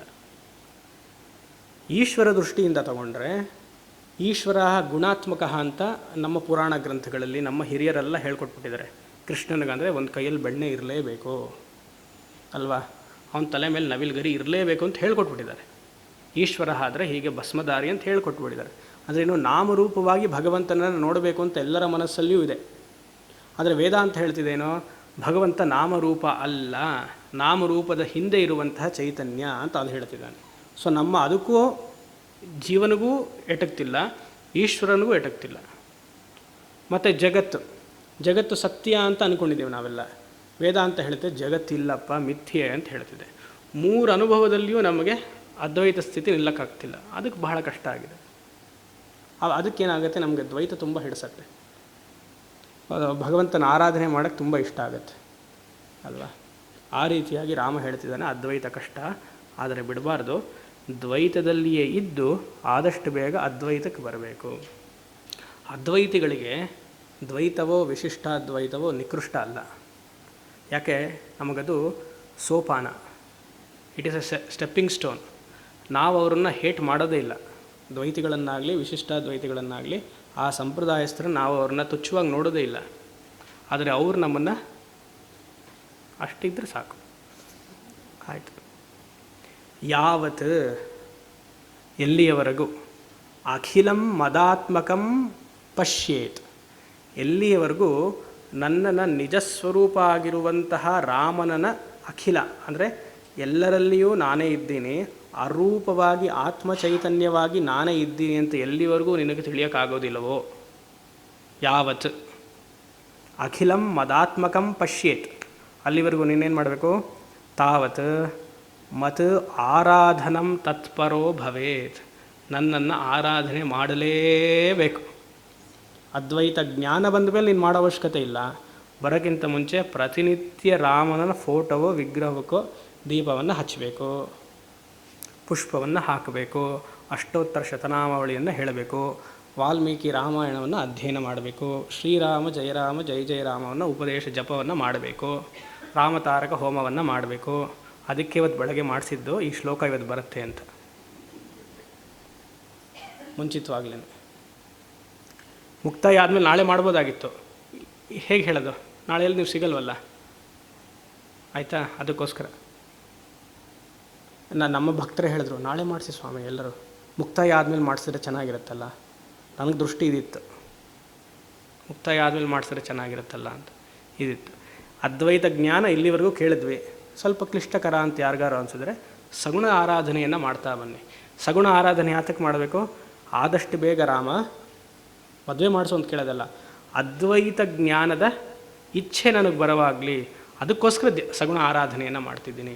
Let me appreciate the spiritual knowledge, the Advaita knowledge through you. ಅಲ್ಲಿವರೆಗೂ ಮತ್ ಆರಾಧನಂ ತತ್ಪರೋ ಭವೇತ್. ಹೇಗೆ ಪೂಜೆ ಮಾಡಬೇಕು? ಸುಮ್ಮನೆ ಹೂವೆಸೆಯದ? ಶ್ರದ್ಧಾಳು ಹೂ, ಶ್ರದ್ಧೆಯಿಂದ, ಪೂರ್ತಿ ನಂಬಿಕೆ. ರಾಮಚಂದ್ರ ಮೂರ್ತಿಯು ಆದಷ್ಟು ಬೇಗ ಅದ್ವೈತ ಜ್ಞಾನವನ್ನು ನನಗೆ ಗುರುಮುಖೇನ ಕರುಣಿಸ್ತಾನೆ ಅನ್ನುವಂತಹ ಶ್ರದ್ಧೆಯಿಂದ ಪೂಜೆ ಮಾಡಬೇಕು. ಅಷ್ಟೇ ಅಲ್ಲ, ಅತ್ಯೂರ್ಜಿತಂ ಭಕ್ತಿ ಲಕ್ಷಣ, ಪೂರ್ತಿ ಶರಣಾಗತಿ, ಲಿಪ್ ಸರ್ವಿಸ್ ಆಗಬಾರ್ದು. I have surrender to you, ಅದು ಡೈಲಾಗ್ ಆಗಬಾರ್ದು. I have surrender to you. ಮತ್ತು ನೀನು ಯಾಕೆ ಸರೆಂಡರ್ ಆದಮೇಲೆ ಮತ್ತು ನೀನು ಯಾಕೆ ಹಾಗೆ ಮಾಡಿದೆ? ಅದು ಸರೆಂಡರ್ ಅಲ್ಲ. ಅದು ಪೂರ್ತಿ ಅಹಂಕಾರವನ್ನು ಶಾಸ್ತ್ರಕ್ಕೆ, ಗುರುಗೆ, ಈಶ್ವರನಿಗೆ ಸಮರ್ಪಣೆ ಮಾಡಬೇಕು. ಆವಾಗಲೇ ಅದು ಅದ್ವೈತ ಜ್ಞಾನ ಶುರುವಾಗೋದು. ತಸ್ಯ ಅಂತಹ ಭಕ್ತನಿಗೆ ಅಹಂ ದೃಶ್ಯ ಅಹರ್ನಿಶಂ ಹೃದಿ. ಎಷ್ಟು ಚೆನ್ನಾಗಿದೆ ನೋಡಿ. ಅಂತಹ ಭಕ್ತನಿಗೆ, ಸಗುಣ ಅದ್ವೈತ ಭಕ್ತನಿಗೆ ಹಲವಾರು ವರ್ಷಗಳ ಕಾಲ ಈ ದ್ವೈತ ಆರಾಧನೆಯನ್ನು ಮಾಡ್ತಾ ಬಂದಾಗ ಚಿತ್ತಶುದ್ಧಿ ಆಗುತ್ತೆ, ಗುರುಪ್ರಾಪ್ತಿ ಆಗುತ್ತೆ, ಶ್ರವಣ ಮನನ ನಿಧಿಧ್ಯಾಸನೆಲ್ಲ ಪ್ರಾಪ್ತಿ ಆಗುತ್ತೆ. ಅಂಥವನಿಗೆ ಅಹರ್ನಿಶಂ ಅವನ ಮನಸ್ಸಿನಲ್ಲಿಯೇ, ಹೃದಯದಲ್ಲಿಯೇ ರಾಮ ಆತ್ಮಚೈತನ್ಯವಾಗಿ ನಾನು ಬೆಳಗ್ತೀನಿ. ಮುಂದೆ 59 ಪರವಾಗಿಲ್ಲ, ಮುಗಿಸ್ತೀನಿ. ರಹಸ್ಯಮೇತತ್ ಶ್ರುತಿಸಾರ ಸಂಗ್ರಹಂ ಮಯಾ ವಿನಿಶ್ಚಿತ್ಯ ತವೋದಿತಂ ಪ್ರಿಯ ಯಸ್ತ್ವೇತದಾಲೋಚಯತೀಹ ಬುದ್ಧಿಮಾನ್ ಸಮುಚ್ಯತೆ ಪಾತಕರಾಶಿಭಿಕ್ರಮಾತ್. ಕ್ಷಣಾತ್ ಇದೆಯಾ? ಸರಿ, ಹಾಂ, ಕ್ಷಣಾತ್, ಕ್ರಮಾತಿಲ್ಲ. ಓಕೆ, ಸರಿ. ಹೇ ಪ್ರಿಯ, ಯಾರು? ಹಬ್ಬ, ಅವಳ ಪಕ್ಕದಲ್ಲಿ ನೋಡಿದ್ರೆ ಕಷ್ಟ. ಹೇ ಪ್ರಿಯ, ಹೇ ಪ್ರಿಯ ಲಕ್ಷ್ಮಣನೇ. ಯಾರಿಗೆ? ಶಿಷ್ಯ. ಮುಂದಿನ ಶ್ಲೋಕದಲ್ಲಿ ಹೇ ಭ್ರಾತ ಅಂತಾನೆ ರಾಮ. ಈ ಶ್ಲೋಕದಲ್ಲಿ ಹೇ ಪ್ರಿಯನೇ, ಲಕ್ಷ್ಮಣನೇ, ವಿದ್ಯಾರ್ಥಿಯೇ. ಈ ಉಪದೇಶ, ರಾಮಗೀತ ಅನ್ನುವಂಥ ಉಪದೇಶ ಇದೆಯಲ್ಲ, ರಹಸ್ಯಂ ಇತಿ. ಅಷ್ಟು ಸುಲಭವಾಗಿ ಇದು ಸಿಗೋದಿಲ್ಲಪ್ಪ. ಜಯರಾಮ ಸೇವಾ ಮಂಡಳಿಗೆ ಯಾರು ಇಷ್ಟು ದಿವಸ ಬಂದರೂ ಅವ್ರಿಗೆ ಮಾತ್ರ ಲಭ್ಯ ಇದೆಯಪ್ಪ ಇದು. ಎಲ್ಲರಿಗೂ ಇಲ್ಲ ಇದು, ಆಯಿತಾ? ರಹಸ್ಯಂ ಅಂದರೆ ಅದ್ರ ಕಿವಿಲೇ ಹೇಳಬೇಕು ಅಂತಲ್ಲ, ಈ ವಿದ್ಯೆ ಬರಳ ವಿರಳ ಅಂತ ಅರ್ಥ ಅಷ್ಟೇ. ಸೀಕ್ರೆಟ್ ಅಂತ ಎಲ್ಲೆಲ್ಲಿ ಶಾಸ್ತ್ರದಲ್ಲಿ ಹೇಳಿರ್ತಾರೋ ಅದನ್ನು ಕಿವಿಗೆ ಹೇಳಬೇಕು. ಶ್ರೀವಿದ್ಯೆ ಉಪಾಸನ ತುಂಬ ರಹಸ್ಯವಾದದ್ದು, ಅಂದರೆ ತುಂಬ ವಿರಳ ಅಂತ ಅರ್ಥ. ಅದನ್ನು ಮಾಡುವುದು ಕಷ್ಟ, ಅಭ್ಯಾಸ ಮಾಡುವುದು ಕಷ್ಟ. ಅದಕ್ಕೆ ವಿರಳತೆ ಹೊರತು ಇವ್ರಿಗೆ ಹೇಳಬೇಕು, ಕಿವಿಲೇ ಹೇಳಬೇಕು ಅಂತಿಲ್ಲ. ಆಗ ಅರ್ಥ ಮಾಡ್ಕೊಳ್ಳಿ. It is a very rare knowledge. ಈ ಅದ್ವೈತ ಜ್ಞಾನವನ್ನು ಮೊಟ್ಟ ಮೊದಲನೇ ಬಾರಿಗೆ ಶುರು ಮಾಡಿದವರು ಯಾರು? ಪ್ರಪಂಚಕ್ಕೆ ಕೊಟ್ಟಿರೋರು ಯಾರು? ವಿವೇಕಾನಂದರು. ವಿವೇಕಾನಂದರು ಮೊಟ್ಟ ಮೊದಲನೇ ಬಾರಿಗೆ ಭಾರತದಲ್ಲಿಯೂ ವಿದೇಶದಲ್ಲಿಯೂ, ವಿಶೇಷವಾಗಿ ವಿದೇಶದಲ್ಲಿ ಉಪನಿಷತ್ಸನ್ನ ಆಂಗ್ಲ ಭಾಷೆಯಲ್ಲೇ ಮಾತಾಡಿದರು. ವಿವೇಕಾನಂದರ ಆದಮೇಲೆ ಸ್ವಾಮಿ ಚಿನ್ಮಯಾನಂದರು. ಚಿನ್ಮಯಾನಂದರ ಕೊಡುಗೆ ಬಹಳವಾಗಿದೆ. ಅವರು ವೇದಾಂತ ವಾಕ್ಯ ವಿಚಾರವನ್ನು ಸಮಾಜಕ್ಕೆ ಕೊಡಲಿಲ್ಲ ಅಂದರೆ ನಾವಿವತ್ತು ಯಾರೂ ಇಲ್ಲಿರೋಕ್ಕೆ ಸಾಧ್ಯವಿಲ್ಲ. ಶಂಕರರು ಹೇಗೆ ತುಂಬ ಬೇಕಾದವರು ಅಧರ್ಮವನ್ನು ಧರ್ಮದಲ್ಲಿ ಸ್ಥಾಪನೆ ಮಾಡಿದ್ರು, ಎಲ್ಲ ಧರ್ಮ ಮತಗಳನ್ನೆಲ್ಲ ಇದು ಮಾಡಿ, ಬುದ್ಧ ಧರ್ಮವನ್ನು ಅದೆಲ್ಲ ಮಾಡಿ ಮತ್ತೆ 4 ಮಠವನ್ನು ಸ್ಥಾಪನೆ ಮಾಡಿದ್ರು. ಚಿನ್ಮಯಾನಂದರ ಕೊಡುಗೆ ಅಷ್ಟಿದೆ, ನಾವೆಲ್ಲ ಮರ್ತು ಬಿಡ್ತೀವಿ. ಅವರು ಹಾಗೇ ಬಂದರು, ಅಲೆ ಥರ ಬಂದರು, ಎಲ್ಲರಲ್ಲಿಯೂ ಉಪನಿಷತ್ ಜ್ಞಾನವನ್ನು ಹಂಚಿದ್ರು. ಅದಕ್ಕಿಂತ ಮುಂಚೆ ವಿವೇಕಾನಂದರು ವಿದೇಶದಲ್ಲಿ ಮಾಡಿದರು. ಚಿನ್ಮಯಾನಂದರ ಕೊಡುಗೆ ಇಸ್ ಮ್ಯಾಚ್ಲೆಸ್. ಅವತ್ತು ಅವ್ರು ಮಾಡಿದ್ದಕ್ಕೆ ಇವತ್ತು ಅನ್ಯ ಎಷ್ಟು institutions have followed him. Ramakrishna Mission ಇನ್ನೂ ಬೆಳೀತು, ದಯಾನಂದ ಆಶ್ರಮ ಬೆಳೀತು, ಎಲ್ಲವೂ ಬೆಳೀತು ಅದ್ವೈತ ವೇದಾಂತ ಪ್ರಚಾರಕ್ಕೆ ಅಂತ. ಅವರ ಹಾಗೆ ಅಲೆ, ಇಟ್ ಇಸ್ ಒಂದು ಅವತಾರ ಪುರುಷರು, ಬಂದರು ಹೋದರು. ಇವತ್ತು ಈಗ ಮಠಗಳೆಲ್ಲ ಶುರು ಮಾಡಿದೆ ಇದನ್ನು. ಯಾವಾಗ ಶಂಕರರ ಅನುಯಾಯಿಯಾದ ಮಠಗಳು ಈಗ ಶುರು ಮಾಡ್ಕೊಂಡಿದೆ, ಈಗ 1 ವರ್ಷದಿಂದ 2 ವರ್ಷದಿಂದ ಶುರು ಮಾಡ್ಕೊಂಡಿದೆ. ಅಲ್ಲಿವರೆಗೂ ಕರ್ಮಕಾಂಡದಲ್ಲಿಯೇ ಇತ್ತು. ಅವ್ರಿಗನ್ನಿಸ್ತು, ಓ ಇಲ್ಲ ಇದು ಶುರು ಮಾಡಬೇಕು ಹಾಗೆ ಅಂತ. ಹೀಗೆ ಕರ್ಮಕಾಂಡದಲ್ಲಿದ್ದರೆ ಕಷ್ಟ ಆಗುತ್ತೆ, ಅದು ಶಂಕರರ ಸಿದ್ಧಾಂತ ಪೂರ್ತಿ ತಲುಪ್ತಿಲ್ಲ ಅಂತ. ಚಿನ್ಮಯಾನಂದರು ಅವತ್ತಿಗೆ ಗೊತ್ತಾಯಿತು, ಈಗ ಶುರು ಆಗಿದೆ. ಸೊ ನಾವು ಅದ್ವೈತವನ್ನು ಹೇಳ್ತಿದ್ದೀವಿ, ಸ್ಟೇಜ್ ಮೇಲೆ ಲೌಕಿಕರಿಗೂ ಹೇಳ್ತಿದ್ದೀವಿ ಅಂದರೆ ಮೂಲ ಕೊಡುಗೆ ಸ್ವಾಮಿ ಚಿನ್ಮಯಾನಂದರು. ಅದನ್ನು ಮರಿಬಾರ್ದು. ಪ್ರತಿನಿತ್ಯ ಅವ್ರಿಗೊಂದು ನಮಸ್ಕಾರ ನಮ್ಮಿಂದ ಎಲ್ಲರಿಗೂ ಇರಲೇಬೇಕು, ಪ್ರಾತಸ್ಮರಣೀಯರು ಅಲ್ವಾ? ಆ ರೀತಿಯಾಗಿ ಹೇ ಪ್ರಿಯ ಅರ್ಜುನನೇ, ಅಯ್ಯೋ ಲಕ್ಷ್ಮಣನೇ, ಮಯಾ ವಿನಿಶ್ಚಿತ್ಯ ತವೋದಿತಂ. ಮಯ ನನ್ನಿಂದ ವಿನಿಶ್ಚಿತ್ಯ, ಸಾರಾಂಶವನ್ನು ಎಕ್ಸ್ಟ್ರಾಕ್ಟ್ ಮಾಡಿದ್ದೀನಿ. ವಿನಿಶ್ಚಿತ್ಯ ತಾತ್ಪರ್ಯ ನಿಶ್ಚಯವನ್ನು ಮಾಡಿದ್ದೀನಿ. ಯಾವ ತಾತ್ಪರ್ಯ ನಿಶ್ಚಯ? ವೇದದಲ್ಲಿ ಹೇಳಿರುವಂತಹ ವಿಚಾರವನ್ನು ಮಯ ವಿನಿಶ್ಚಿತ್ಯ ತವ ಉದಿತಂ, ನಿನಗೆ ಹೇಳಿಕೊಟ್ಟಿದ್ದೀನಿ. ಇದೇ ಬುದ್ಧಿಮಾನ್ ವಿವೇಕಿ ಏತತ್ ಆಲೋಚ್ಯ ಅತೀಹ ಸಮುಚ್ಯತೆ. ಯಾರು ಆ ವಿವೇಕಿಯಾದವನು, ಬುದ್ಧಿ ಉಳ್ಳವನು, ಈ ರಾಮಗೀತೆಯನ್ನು ಅಭ್ಯಾಸವನ್ನು ಮಾಡ್ತಾನೋ, ಹೇಗೆ ಮಾಡೋದು ಅಭ್ಯಾಸ? ಶ್ರವಣ ಮನನ ನಿಧ್ಯಾಸನ ಮೂಲಕ, ಸಾಧನ ಚತುಷ್ಟಯ ಸಂಪತ್ತಿ ಮೂಲಕ ಈ ಮನುಷ್ಯ ಜನ್ಮದಲ್ಲಿಯೇ ಸಮುಚ್ಯತೆ, ಬಿಡುಗಡೆ ಹೊಂದುತ್ತಾನೆ. ಇಲ್ಲಿ ಯಾವುದರಿಂದ? ಪಾತಕ ರಾಶಿಬಿಹಿ. ರಾಶಿಬಿಹಿ ಅಂದರೆ ಪಾಪದ ಮೂಟೆ, ಹಲವಾರು ಪಾಪದ ಮೂಟೆಗಳು ಗೊತ್ತಿಲ್ಲದೆ ಮಾಡಿರ್ತೀವಲ್ವ, ಈ ಅದ್ವೈತ ಜ್ಞಾನದಿಂದ ಅದೆಲ್ಲ ನಶಿಸಿ ಹೋಗುತ್ತೆ. ಮೊನ್ನೆ ಶ್ರೀ ಸನ್ನಿಧಾನ ಒಂದು ವಿಡಿಯೋಲಿ ಹೇಳಿದ್ರಲ್ಲ, ಒಂದು ಶ್ಲೋಕವನ್ನು ಉದ್ಧಾರ ಮಾಡಿದ್ರು ಅವರು. ಒಂದು ಸತಿ ಅಹಂ ಬ್ರಹ್ಮ ಸ್ಮೃತಿ ಜ್ಞಾನ ಬಂತು ಅಂತಂದರೆ ಎಷ್ಟು ಪಾತಕಗಳು ಹೋಗುತ್ತೆ ಅಂತಂದರು. ಅದೇ ಮಾತು. ಹೇಗೆ ಹೋಗುತ್ತೆ?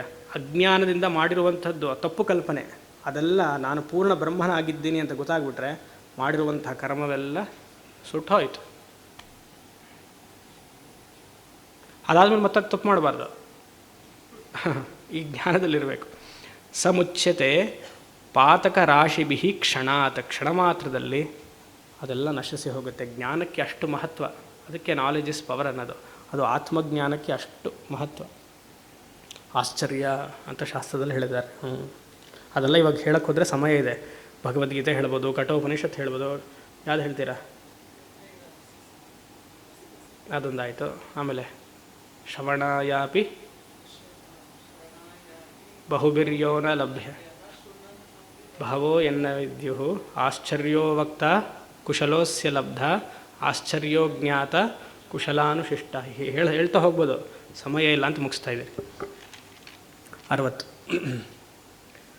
ಭ್ರಾತರ್ಯದೀದಂ ಪರಿದೃಶ್ಯತೆ ಜಗತ್ ಮಾಯೈವ ಸರ್ವಂ ಪರಿಹೃತ್ಯ ಚೇತಸಾ ಮದ್ಭಾವನಾ ಭಾವಿತ ಶುದ್ಧ ಮಾನಸಃ ಸುಖೀ ಭವಾನಂದಮಯೋ ನಿರಾಮಯಃ. ಹೇ ಭ್ರಾತ ಲಕ್ಷ್ಮಣ, ಹಿಂದಿನ ಶ್ಲೋಕದಲ್ಲಿ ಪ್ರಿಯ, ಎಲ್ಲಿ ಭ್ರಾತ ತಮ್ಮನೇ. ಯತ್ ಇದಂ ಜಗತ್ ಪರಿದೃಶ್ಯತೆ ಮಾಯಾ ಏವಕಾರ ಹಾಕಿದ್ದಾರೆ ನೋಡಿ. ಈ ಜಗತ್ತು ಏನು ನಿನಗೆ ಕಾಣಿಸ್ತಿದೆ ಅದು ಮಾಯೆಯಿಂದ ತೋರ್ತಾ ಇದೆ ನಿನಗೆ. ಮಾಯೆಯಿಂದ ಯಾವುದು ತೋರುತ್ತೋ ಅದು ಸತ್ಯವಲ್ಲ, ಅದು ಮೃಷಾಭವತಿ, ಹೊಟ್ಟೋಗತ್ತದು. ಕೇಳಿಯಂ ಮಾಯೆಯದು ನೃತ್ಯಗತಿ ಬರಿತೋರ್ಕೆ ಮೂಲಮಂ ಕಂಡಂಗೆ ಸಂಭ್ರಾಂತಿ ಏನು. ಆಮೇಲೆ ಆಳದಲ್ಲಿ ನಿರ್ಲಿಪ್ತ ಮೇಲೆ ನಿಯತ ಕ್ಲಿಪ್ತ ಲೀಲಾಪ್ತಿಯಂ ಬ್ರಹ್ಮ ಮಂಕುತಿಮ್ಮ. ಈ ಶ್ಲೋಕ ಕರೆಕ್ಟಾಗಿ ಹೋಲಿಸ್ಬೋದು ಕಗ್ಗಾನ. ಕೇಳಿಯಂ ಮಾಯೆಯದು ನೃತ್ಯಗತಿ ಬರಿತೋರ್ಕೆ ಅರ್ಥಾಗ್ತಿದೆಯಲ್ಲ. ಮೂಲಮಂ ಕಂಡಂಗೆ, ಯಾರಿಗೆ ಆತ್ಮಜ್ಞಾನ ಇದೆಯೋ ಸಂಭ್ರಾಂತಿ ಏನು, ಅವನು ಕುಣಿಯಲ್ಲ, ಓ ನನಗೆ ಸಿಕ್ತು ಅದು ಸಿಕ್ತು ಅಂತಿಲ್ಲ. ಆಳದಲ್ಲಿ ನಿರ್ಲಿಪ್ತ ಮೇಲೆ ನಿಯತ ಕ್ಲಿಪ್ತ ಲೀಲಾಪ್ತಿಯಂ ಬ್ರಹ್ಮ ಮಂಕುತಿಮ್ಮ. ಹಾಗೆ ಮಾಯೆಯಿಂದ ಕಾರ್ಯ ಜಗತ್ತಿಂದ ತೋರುತ್ತಿರುವಂತಹ ಪ್ರಪಂಚದಿಂದ ಅದು ಸತ್ಯತ್ವ ಬುದ್ಧಿ ಕೊಟ್ಟು ಅದ್ರ ಹಿಂದೆ ಹೋಗಬೇಡ. ನಾವು ಪ್ರಪಂಚದಲ್ಲಿ ಯಾಕೆ ಸತ್ಯತ್ವ ಬುದ್ಧಿ ಕೊಟ್ಟಿದ್ದೀವಿ? ಪ್ರಪಂಚದಿಂದ ನಮಗೆ 3 ಸಿಗತ್ತೆ ಅಂತ. ಯಾವುದು? ನೆಮ್ಮದಿ, ಪೀಸ್, ಸಂರಕ್ಷಣೆ, ಸೆಕ್ಯೂರಿಟಿ, ಆನಂದ, ಹ್ಯಾಪಿನೆಸ್. ಪೀಸ್, ಸೆಕ್ಯೂರಿಟಿ, ಹ್ಯಾಪಿನೆಸ್ ಪ್ರಪಂಚದಲ್ಲಿ ಸಿಗತ್ತೆ, ವ್ಯಕ್ತಿಯಿಂದ ಸಿಗತ್ತೆ ಅಂತ ಹೋಗ್ತಿದ್ದೀವಿ. ಶತಸಿದ್ಧ ಸಿಗೋದಿಲ್ಲ. ಇದು ಒಂದು ಎಳ್ಳಷ್ಟು ಸಿಗೋದಿಲ್ಲ, ಲವಲೇಶವೂ ಸಿಗೋದಿಲ್ಲ. ಯಾರಿಂದ ಸಿಗುತ್ತೆ? ಧಾರ್ಮಿಕವಾಗಿ ಚಿಂತನೆ ಮಾಡಬೇಕಂದ್ರೆ ಭಗವಂತನಿಂದ ಸಿಗುತ್ತೆ. ಆಧ್ಯಾತ್ಮವಾಗಿ ಚಿಂತನೆ ಮಾಡಬೇಕಂದ್ರೆ ನನ್ನಲ್ಲಿಯೇ ಆನಂದವಾಗಿದೆ. If it is religious it is god, if it is spiritual it is in me, the real me. ಮೃಷಾ ಇವ ಸರ್ವಂ ಪರಿಹೃತ್ಯ ಚೇತಸ. ಚೇತಸ ಅಂದರೆ ಸಂಸ್ಕೃತವಾದ ಮನಸ್ಸಿಂದ ಪರಿಹೃತ್ಯ ಈ ಮೇಲ್ನೋಟಕ್ಕೆ ಕಾಣ್ತಿರುವಂತಹ ಜಗತ್ತನ್ನು ದೀರ್ಘವಾಗಿ ಎಕ್ಸ್ಪ್ಲೇನ್ ಮಾಡಿದ್ದೀನಿ, ಮತ್ತೆ ಕೇಳಬಾರ್ದು ಹೇಗೆ ಅಂತಲ್ಲ, ಹಿಂದಿನ ಕ್ಲಾಸಸ್ ಎಲ್ಲ ಮಾಡಿದ್ದೀನಿ. ಅದನ್ನು ಪರಿಹೃತ್ಯ ವಿವೇಕ ಬುದ್ಧಿಯಿಂದ ಅದನ್ನು ತಳ್ಳಿಹಾಕು. ಮದ್ಭಾವನಾ ಭಾವಿತ ಶುದ್ಧ ಮಾನಸ, ಸದಾ ಸಗುಣ ಧ್ಯಾನದಲ್ಲಿ ತತ್ಪರನಾಗಿರೋ ಶುದ್ಧ ಮನಸ್ಸನ್ನು ಬೆಳೆಸ್ಕೋ. ಆದ್ದರಿಂದ ಏನಾಗುತ್ತೆ, ಶುದ್ಧ ಮನಸ್ಸು ಸಗುಣ ಆರಾಧನೆಯಿಂದ ಮತ್ತು ಜ್ಞಾನದ ಚಿಂತನೆಯಿಂದ ಸುಖೀ ಭವೇತ್, ಸಂತೋಷವಾಗಿರು. ಸೇರಿಸಬೇಕು ಸಂತೋಷ. ಸಗುಣ ಧ್ಯಾನದಿಂದ ಸಂತೋಷ ಇರೋಕ್ಕಾಗಲ್ಲ.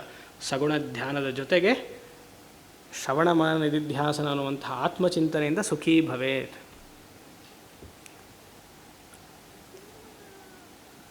ಇಂಡಿಯಾದಿಂದ ಆಸ್ಟ್ರೇಲಿಯಾಗೆ ಸ್ವಾಮಿ ಚಿನ್ಮಯಾನಂದರು ಪ್ರಯಾಣ ಮಾಡ್ತಿದ್ರು. ಏರೋಪ್ಲೇನಲ್ಲಿ ಹೋಗಬೇಕಲ್ಲ, ಏರ್ ಹೋಸ್ಟರ್ಸು ಟಿಕೆಟ್ ಕೊಡಬೇಕಂದ್ರೆ, may you have a pleasant time, have a happy time ಅಂತಂದರು.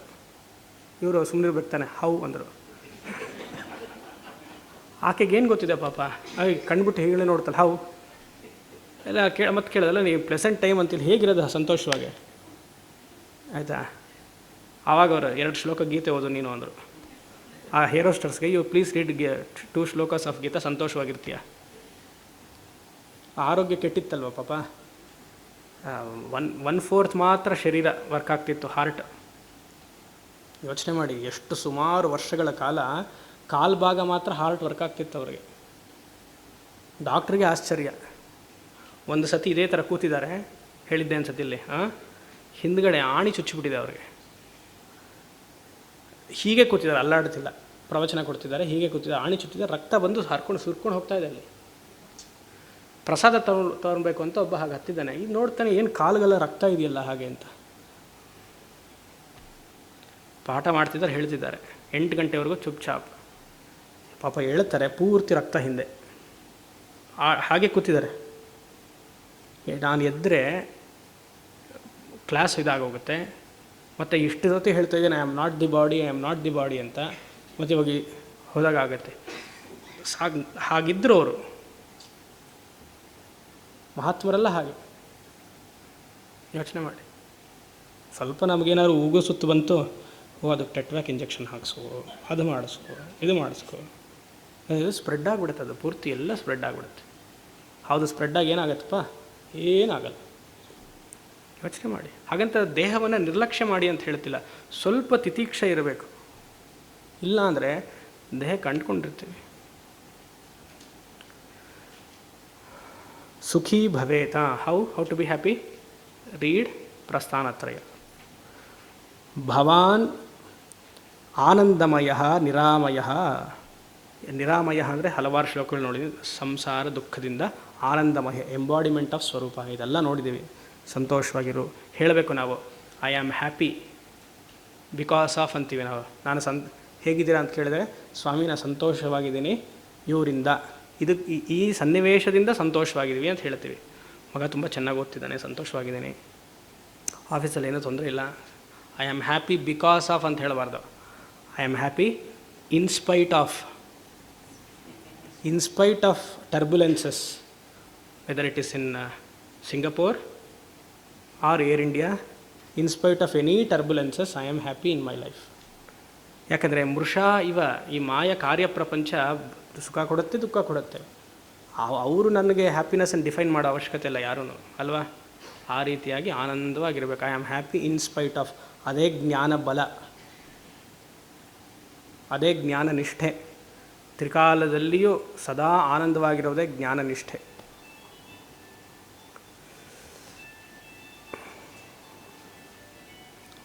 ಅದು ಬ್ರಹ್ಮ ಥರನೇ. ಆವಾಗ ಇದು ಮಾಡ್ತಿರ್ಬೇಕದು. ಜ್ಞಾನಿಯ ಮನಸ್ಸು ಹೇಗೆ ಅಂತ, ಯಾವ ವೃತ್ತಿಯ ಜ್ಞಾನಿಯ ಮನಸ್ಸು ಇದೆ ಅಂತ ನೀವು ನೋಡೋಕ್ಕಾಗಲ್ಲ. ಜ್ಞಾನಿಗೆ ಯಾವ ವೃತ್ತಿ ಮನಸ್ಸಿನಲ್ಲಿದೆ, ನಮಗೆಲ್ಲ ಏನಾಗುತ್ತೆ, ಸಂತೋಷವಾಗಿದ್ದರೆ ಮುಖ ಸಂತೋಷವಾಗಿ ಇಷ್ಟು ಹರಳಿಬಿಟ್ಟಿರುತ್ತೆ, ದುಃಖ ಬಂದರೆ ಹೆರಳೆಣ್ಣೆ ಮುಖ ಇರುತ್ತೆ, ಅಲ್ವಾ? ಗೊತ್ತಾಗ್ಬಿಡುತ್ತೆ ಮುಖದಲ್ಲೇ. ಆದರೆ ಜ್ಞಾನಿಯ ಮುಖ ನೋಡಿ ನೀವು ಹಾಗೆ ಹೇಳೋಕ್ಕಲ್ಲ, ಅವ್ರ ಮನಸ್ಸಿನಲ್ಲಿ ಯಾವ ವೃತ್ತಿ ಇದೆ ಅಂತ. ಅದಕ್ಕೆ ಹಿರಿಯರೊಂದು ಶ್ಲೋಕವನ್ನೇ ಹೇಳ್ತಾರೆ. ಹೇಗೆ ಸೂರ್ಯ ಅಸ್ತಮ ಆಗ್ತಿದ್ದಾನೋ ಉದಯ ಆಗ್ತಿದ್ದಾನೋ ಒಂದೇ ಥರ ಇರುತ್ತೆ ಜ್ಞಾನಿಯ ಮನಸ್ಸು. ಉದಯ ಆಗ್ತಿದ್ದಾಗಲೂ ಅರುಣೋದಯ ಸೂರ್ಯ, ಅಸ್ತ ಆಗ್ತಿದ್ದಾಗಲೂ ಅರುಣೋದಯ ಸೂರ್ಯ. ಉದಯ ಆಗ್ತಿದ್ದಾಗ ಜೀವನದಲ್ಲಿ ಸಂತೋಷವಾಗಿದ್ದು ಅವನು ಆರಾಮಾಗಿರ್ತಾನೆ, ಅಸ್ತ ಆಗ್ತಿದ್ದಾಗಲೂ ಲಾಸ್ ಆಯಿತು ಅಂದ್ಕೊಳ್ಳಿ, ಆರಾಮಾಗಿರ್ತಾನೆ. ಜ್ಞಾನಿಯ ಮುಖವನ್ನು ನೋಡಿ ನೀವು ಯಾವ ವೃತ್ತಿ ಮನಸ್ಸಲ್ಲಿದೆ ಅಂತ ಹೇಳೋಕ್ಕಾಗಲ್ಲ. ನಮ್ಮ ಮುಖ ನೋಡಿ ಹೇಳ್ಬೋದು ಅಲ್ವಾ?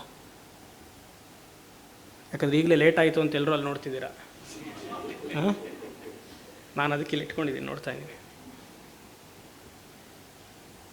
ಇರಿ, ಏನಾಗಲ್ಲ, ಒಂದು ದಿವಸ ಲೇಟ್ ಆದರೂ ಪರವಾಗಿಲ್ಲ. ಅದೇ ಚಪಾತಿ ಲಟ್ಸೋದು, ಇನ್ನೇನಿದೆ ಮಾಡೋಕ್ಕೆ ನಮಗೆ, ಅದೇ ಅಷ್ಟೇ.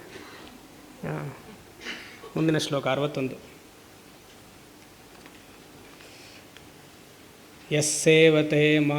ಯಸ್ಸೇವತೆ ಮಾವಗುಣಂ ಗುಣಾತ್ಪರಂ ಹೃದಾ ಕದಾ ವಾ ಯದಿ ವಾ ಗುಣಾತ್ಮಕಂ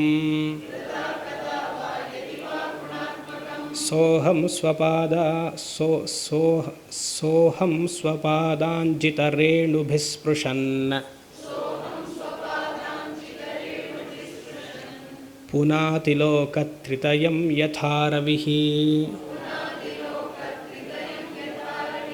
ಆ ಜೀವನ್ಮುಕ್ತನ ಸ್ಥಿತಿ, ಅವನಿಂದ ಜಗತ್ತಿಗೆಲ್ಲ ಎಷ್ಟು ಒಳ್ಳೆಯದಾಗತ್ತೆ ಅಂತ ತಿಳಿಸ್ತಿದ್ದಾರೆ. ಯಹ ಸೇವತೆ, ಯಾರು ಸಾಧಕನೋ, ಮುನಿಹಿ ಅಂದರೆ ಆ ಮುನಿಹಿ ಇರುವಂತಹವನಿಗೆ ಸೇವತೆ, ಪೂಜೆಯನ್ನು ಮಾಡ್ತಾನೋ. ಮಾಮ್ ಅಂದರೆ ರಾಮ. ಅಗುಣಂ ಗುಣಾತ್ ಪರಂ, ನಿರ್ಗುಣವಾದ ರಾಮನನ್ನು ಯಾರು ಪರಿಗಣಿಸ್ತಾರೋ, ಅಗುಣಂ ಅಂದರೆ ನಿರ್ಗುಣ, ಆ ನಿರ್ಗುಣದಂತೆ ಇರುವಂತಹ, ನಿರ್ಗುಣ ಅಂದರೆ ಏನು? ಏಕಂ ಸಾರಂ ನಿತ್ಯ ಸತ್ಯ ಆನಂದ ಆತ್ಮ. ಎಲ್ಲಿ ಹೇಳಿದೆ? ಸ್ವರೂಪಾನುಸಂಧಾನ ಅಷ್ಟಕದಲ್ಲಿ ಹೇಳಿದ್ದೆ, ಮುಂಡಕ ಉಪನಿಷತ್ತಲ್ಲಿ ಹೇಳಿದ್ದೆ, ಕಠೋಪನಿಷತ್ತಲ್ಲಿ ಹೇಳಿದ್ದೆ. ಜ್ಞಾಪಕ ಬಂತಾ? ಅದು ಇಲ್ಲಿ ಅಗುಣಂ ಗುಣಾತ್ ಪರಂ ಇಲ್ವಾ? 2ನೇ ಸಾಲಲ್ಲಿ ಗುಣಾತ್ಮಕಂ, ನಿರ್ಗುಣ ರಾಮನನ್ನಾದರೂ ಆತ್ಮಚೈತನ್ಯ ಅಂತ ಆ ರಾಮನನ್ನಾದರೂ ಸರಿ ಯಾರು ಪೂಜೆಯನ್ನು ಮಾಡ್ತಾರೋ, ಅಂದರೆ ಯಾರು ನಿಧಿಧ್ಯಾಸನವನ್ನು ಮಾಡ್ತಾರೋ, ಇಲ್ಲ ಗುಣಾತ್ಮಕಂ ಮತ್ತು ಆರಾಧನಂ ತತ್ಪರಂ ಅನ್ನುವಂತಹ ಸಗುಣ ಗುಣವನ್ನಿರುವಂತಹ ರಾಮನನ್ನು ಯಾರು ಪೂಜೆ ಮಾಡ್ತಾರೋ, ಇಲ್ಲಿ ಹೃದಯ ಶುದ್ಧ ಮನಸ್ಸಿನಿಂದ ಮಾಡಿದಾಗ, ಕದಾವ ಯದೀವ ಯಾವಾಗಾದರೂ ಒಂದು ಸತಿ ನನ್ನ ಜ್ಞಾನಕ್ಕೆ ಬರಲೇಬೇಕು. ಸೋಹಂ ಭವಾಮಿ, ಇವತ್ತಲ್ಲ ನಾಳೆ ಅದ್ವೈತ ಜ್ಞಾನಕ್ಕೆ ಪ್ರತಿಯೊಬ್ಬರೂ ಬರಬೇಕು. ಸೋಹಂ ಭವಾಮಿ, ಅಹಂ ರಾಮೋಸ್ಮಿ, ಅಹಂ ರಾಮಃ ಏವ ಅಸ್ಮಿ ಅನ್ನುವಂತಹ ಜ್ಞಾನಕ್ಕೆ ಬರಬೇಕು. ಅದ್ವೈತ ಜ್ಞಾನವನ್ನು, ಅದ್ವೈತ ಜ್ಞಾನವೇ ಮೋಕ್ಷ. ಹಿಂದಿನ ಕ್ಲಾಸಲ್ಲಿ ಹೇಳಿದ್ದೆ, ನಿನ್ನೆ ಅಲ್ಲ, ಸುಮಾರು ಕ್ಲಾಸಸಲ್ಲಿ ಹೇಳಿದ್ದೆ. You can postpone moksha but you cannot avoid it ಅಂತ ಹೇಳಿದ್ದೆ. ಅದ್ವೈತ ಜ್ಞಾನಕ್ಕೆ ಇವತ್ತಲ್ಲ ನಾಳೆ ಬರ್ಬೋದು, ಯು ಕೆನಾಟ್ ಅವಾಯ್ಡ್. ಅದೇ ಇಲ್ಲಿ ಹೇಳ್ತಾ ಇರೋದು. ಕದಾ, ಒಂದು ಕಾಲದಲ್ಲಿ, ಒಂದು ಸಮಯದಲ್ಲಿ, ಯದೀವ ಇವತ್ತೋ ನಾಳೆನೋ ಬಂದರೆ ಆತನ ಭಕ್ತನ ಮನಸ್ಸು, ಯಾವ ಭಕ್ತನ ಮನಸ್ಸು ಇಷ್ಟು ವರ್ಷ ಅಲ್ಲ ಅಧ್ಯಯನ ಮಾಡಿದ್ದಾನಲ್ಲ ಎಲ್ಲ ನಾವುಗಳು ಅಂತ, ಅವಾಗೇನಾಗುತ್ತೆ? ಸೋಹಂ ಭವಾಮಿ, ರಾಮಂದ ನಿಜಸ್ವರೂಪ ನಮಗೆ ಬರುತ್ತೆ. ಅಂತಹ ವ್ಯಕ್ತಿ ಜೀವನ್ಮುಕ್ತನಾಗ್ತಾನೆ. ಅವನು ಸ್ವಪಾದಾಂಚಿತ ರೇಣುಭಿಃ ಸ್ಪೃಶನ್, ಅವನು ಎಲ್ಲೆಲ್ಲಿ ನಡೀತಾನೋ ಅದೆಲ್ಲ ಪಾವನ ಕ್ಷೇತ್ರಗಳಾಗೋಗುತ್ತೆ. ಅಂತಹ ರಾಮನಾಮ ಮಹಿಮೆ ಆಗಲಿ, ರಾಮ ಸಗುಣ ಆರಾಧನೆ ಆಗಲಿ, ರಾಮನೇ ನಿರ್ಗುಣವಾಗಿ ನನ್ನ ಆತ್ಮಚೈತನ್ಯ ಆಗಿದ್ದಾನೆ ಅಂತ ಯಾರು ತಿಳಿತಾನೋ ಅವನು ಎಲ್ಲೆಲ್ಲಿ ನಡೆದರೂ ಸ್ಪೃಶನ್ ರೇಣುಭಿಃ, ರೇಣು ಅಂದರೆ ಧೂಳು, ಕಣಗಳು, ಈ ಮಣ್ಣಿನ ಕಣಗಳು ಇಲ್ಲೆಲ್ಲ ನಡೀತಾ ಇದ್ದಾಗೆಲ್ಲ ಆ ಮಹಾ ವ್ಯಕ್ತಿಗಳು ಜೀವನ್ಮುಕ್ತ ಸ್ಥಿತಿ ಎಲ್ಲರನ್ನೂ ಪಾವನ ಮಾಡಿಬಿಡ್ತಾನೆ. ಈ ಕ್ಷೇತ್ರವನ್ನೇ ಅಲ್ಲ, ಲೋಕತ್ರಯಂ ಪುನಾತಿ, 3 ಲೋಕವನ್ನು ಪಾವನ ಮಾಡ್ತಾನೆ. ಜೀವನ್ಮುಕ್ತದ ಲಕ್ಷಣ ಹಾಗೆ. ಚಂದ್ರಶೇಖರ ಭಾರತಿ ಮಹಾಸ್ವಾಮಿಗಳು ಒಂದು ಸತಿ ನಿಮ್ಮನ್ನು ನೋಡಿದ್ರು ಅಂದರೆ ಮುಗೀತು ಅಲ್ವಾ?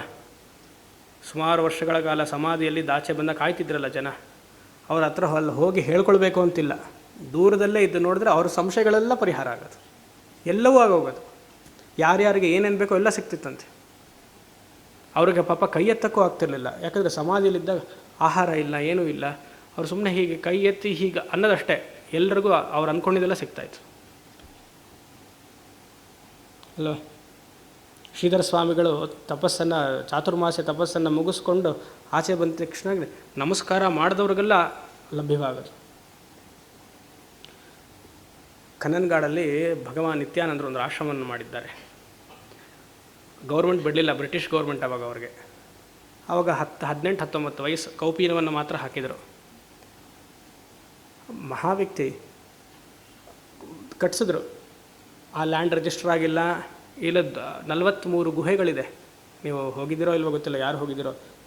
ಕನ್ನನ್ಗಾಡಲ್ಲಿ ಭಗವಾನ್ ನಿತ್ಯಾನಂದರ ಆಶ್ರಮ ಇದೆ. 43 ಗುಹೆಗಳು ಸಾಧಕರಿಗೆ ಅಂತ ಮಾಡಿಸಿದ್ದಾರೆ.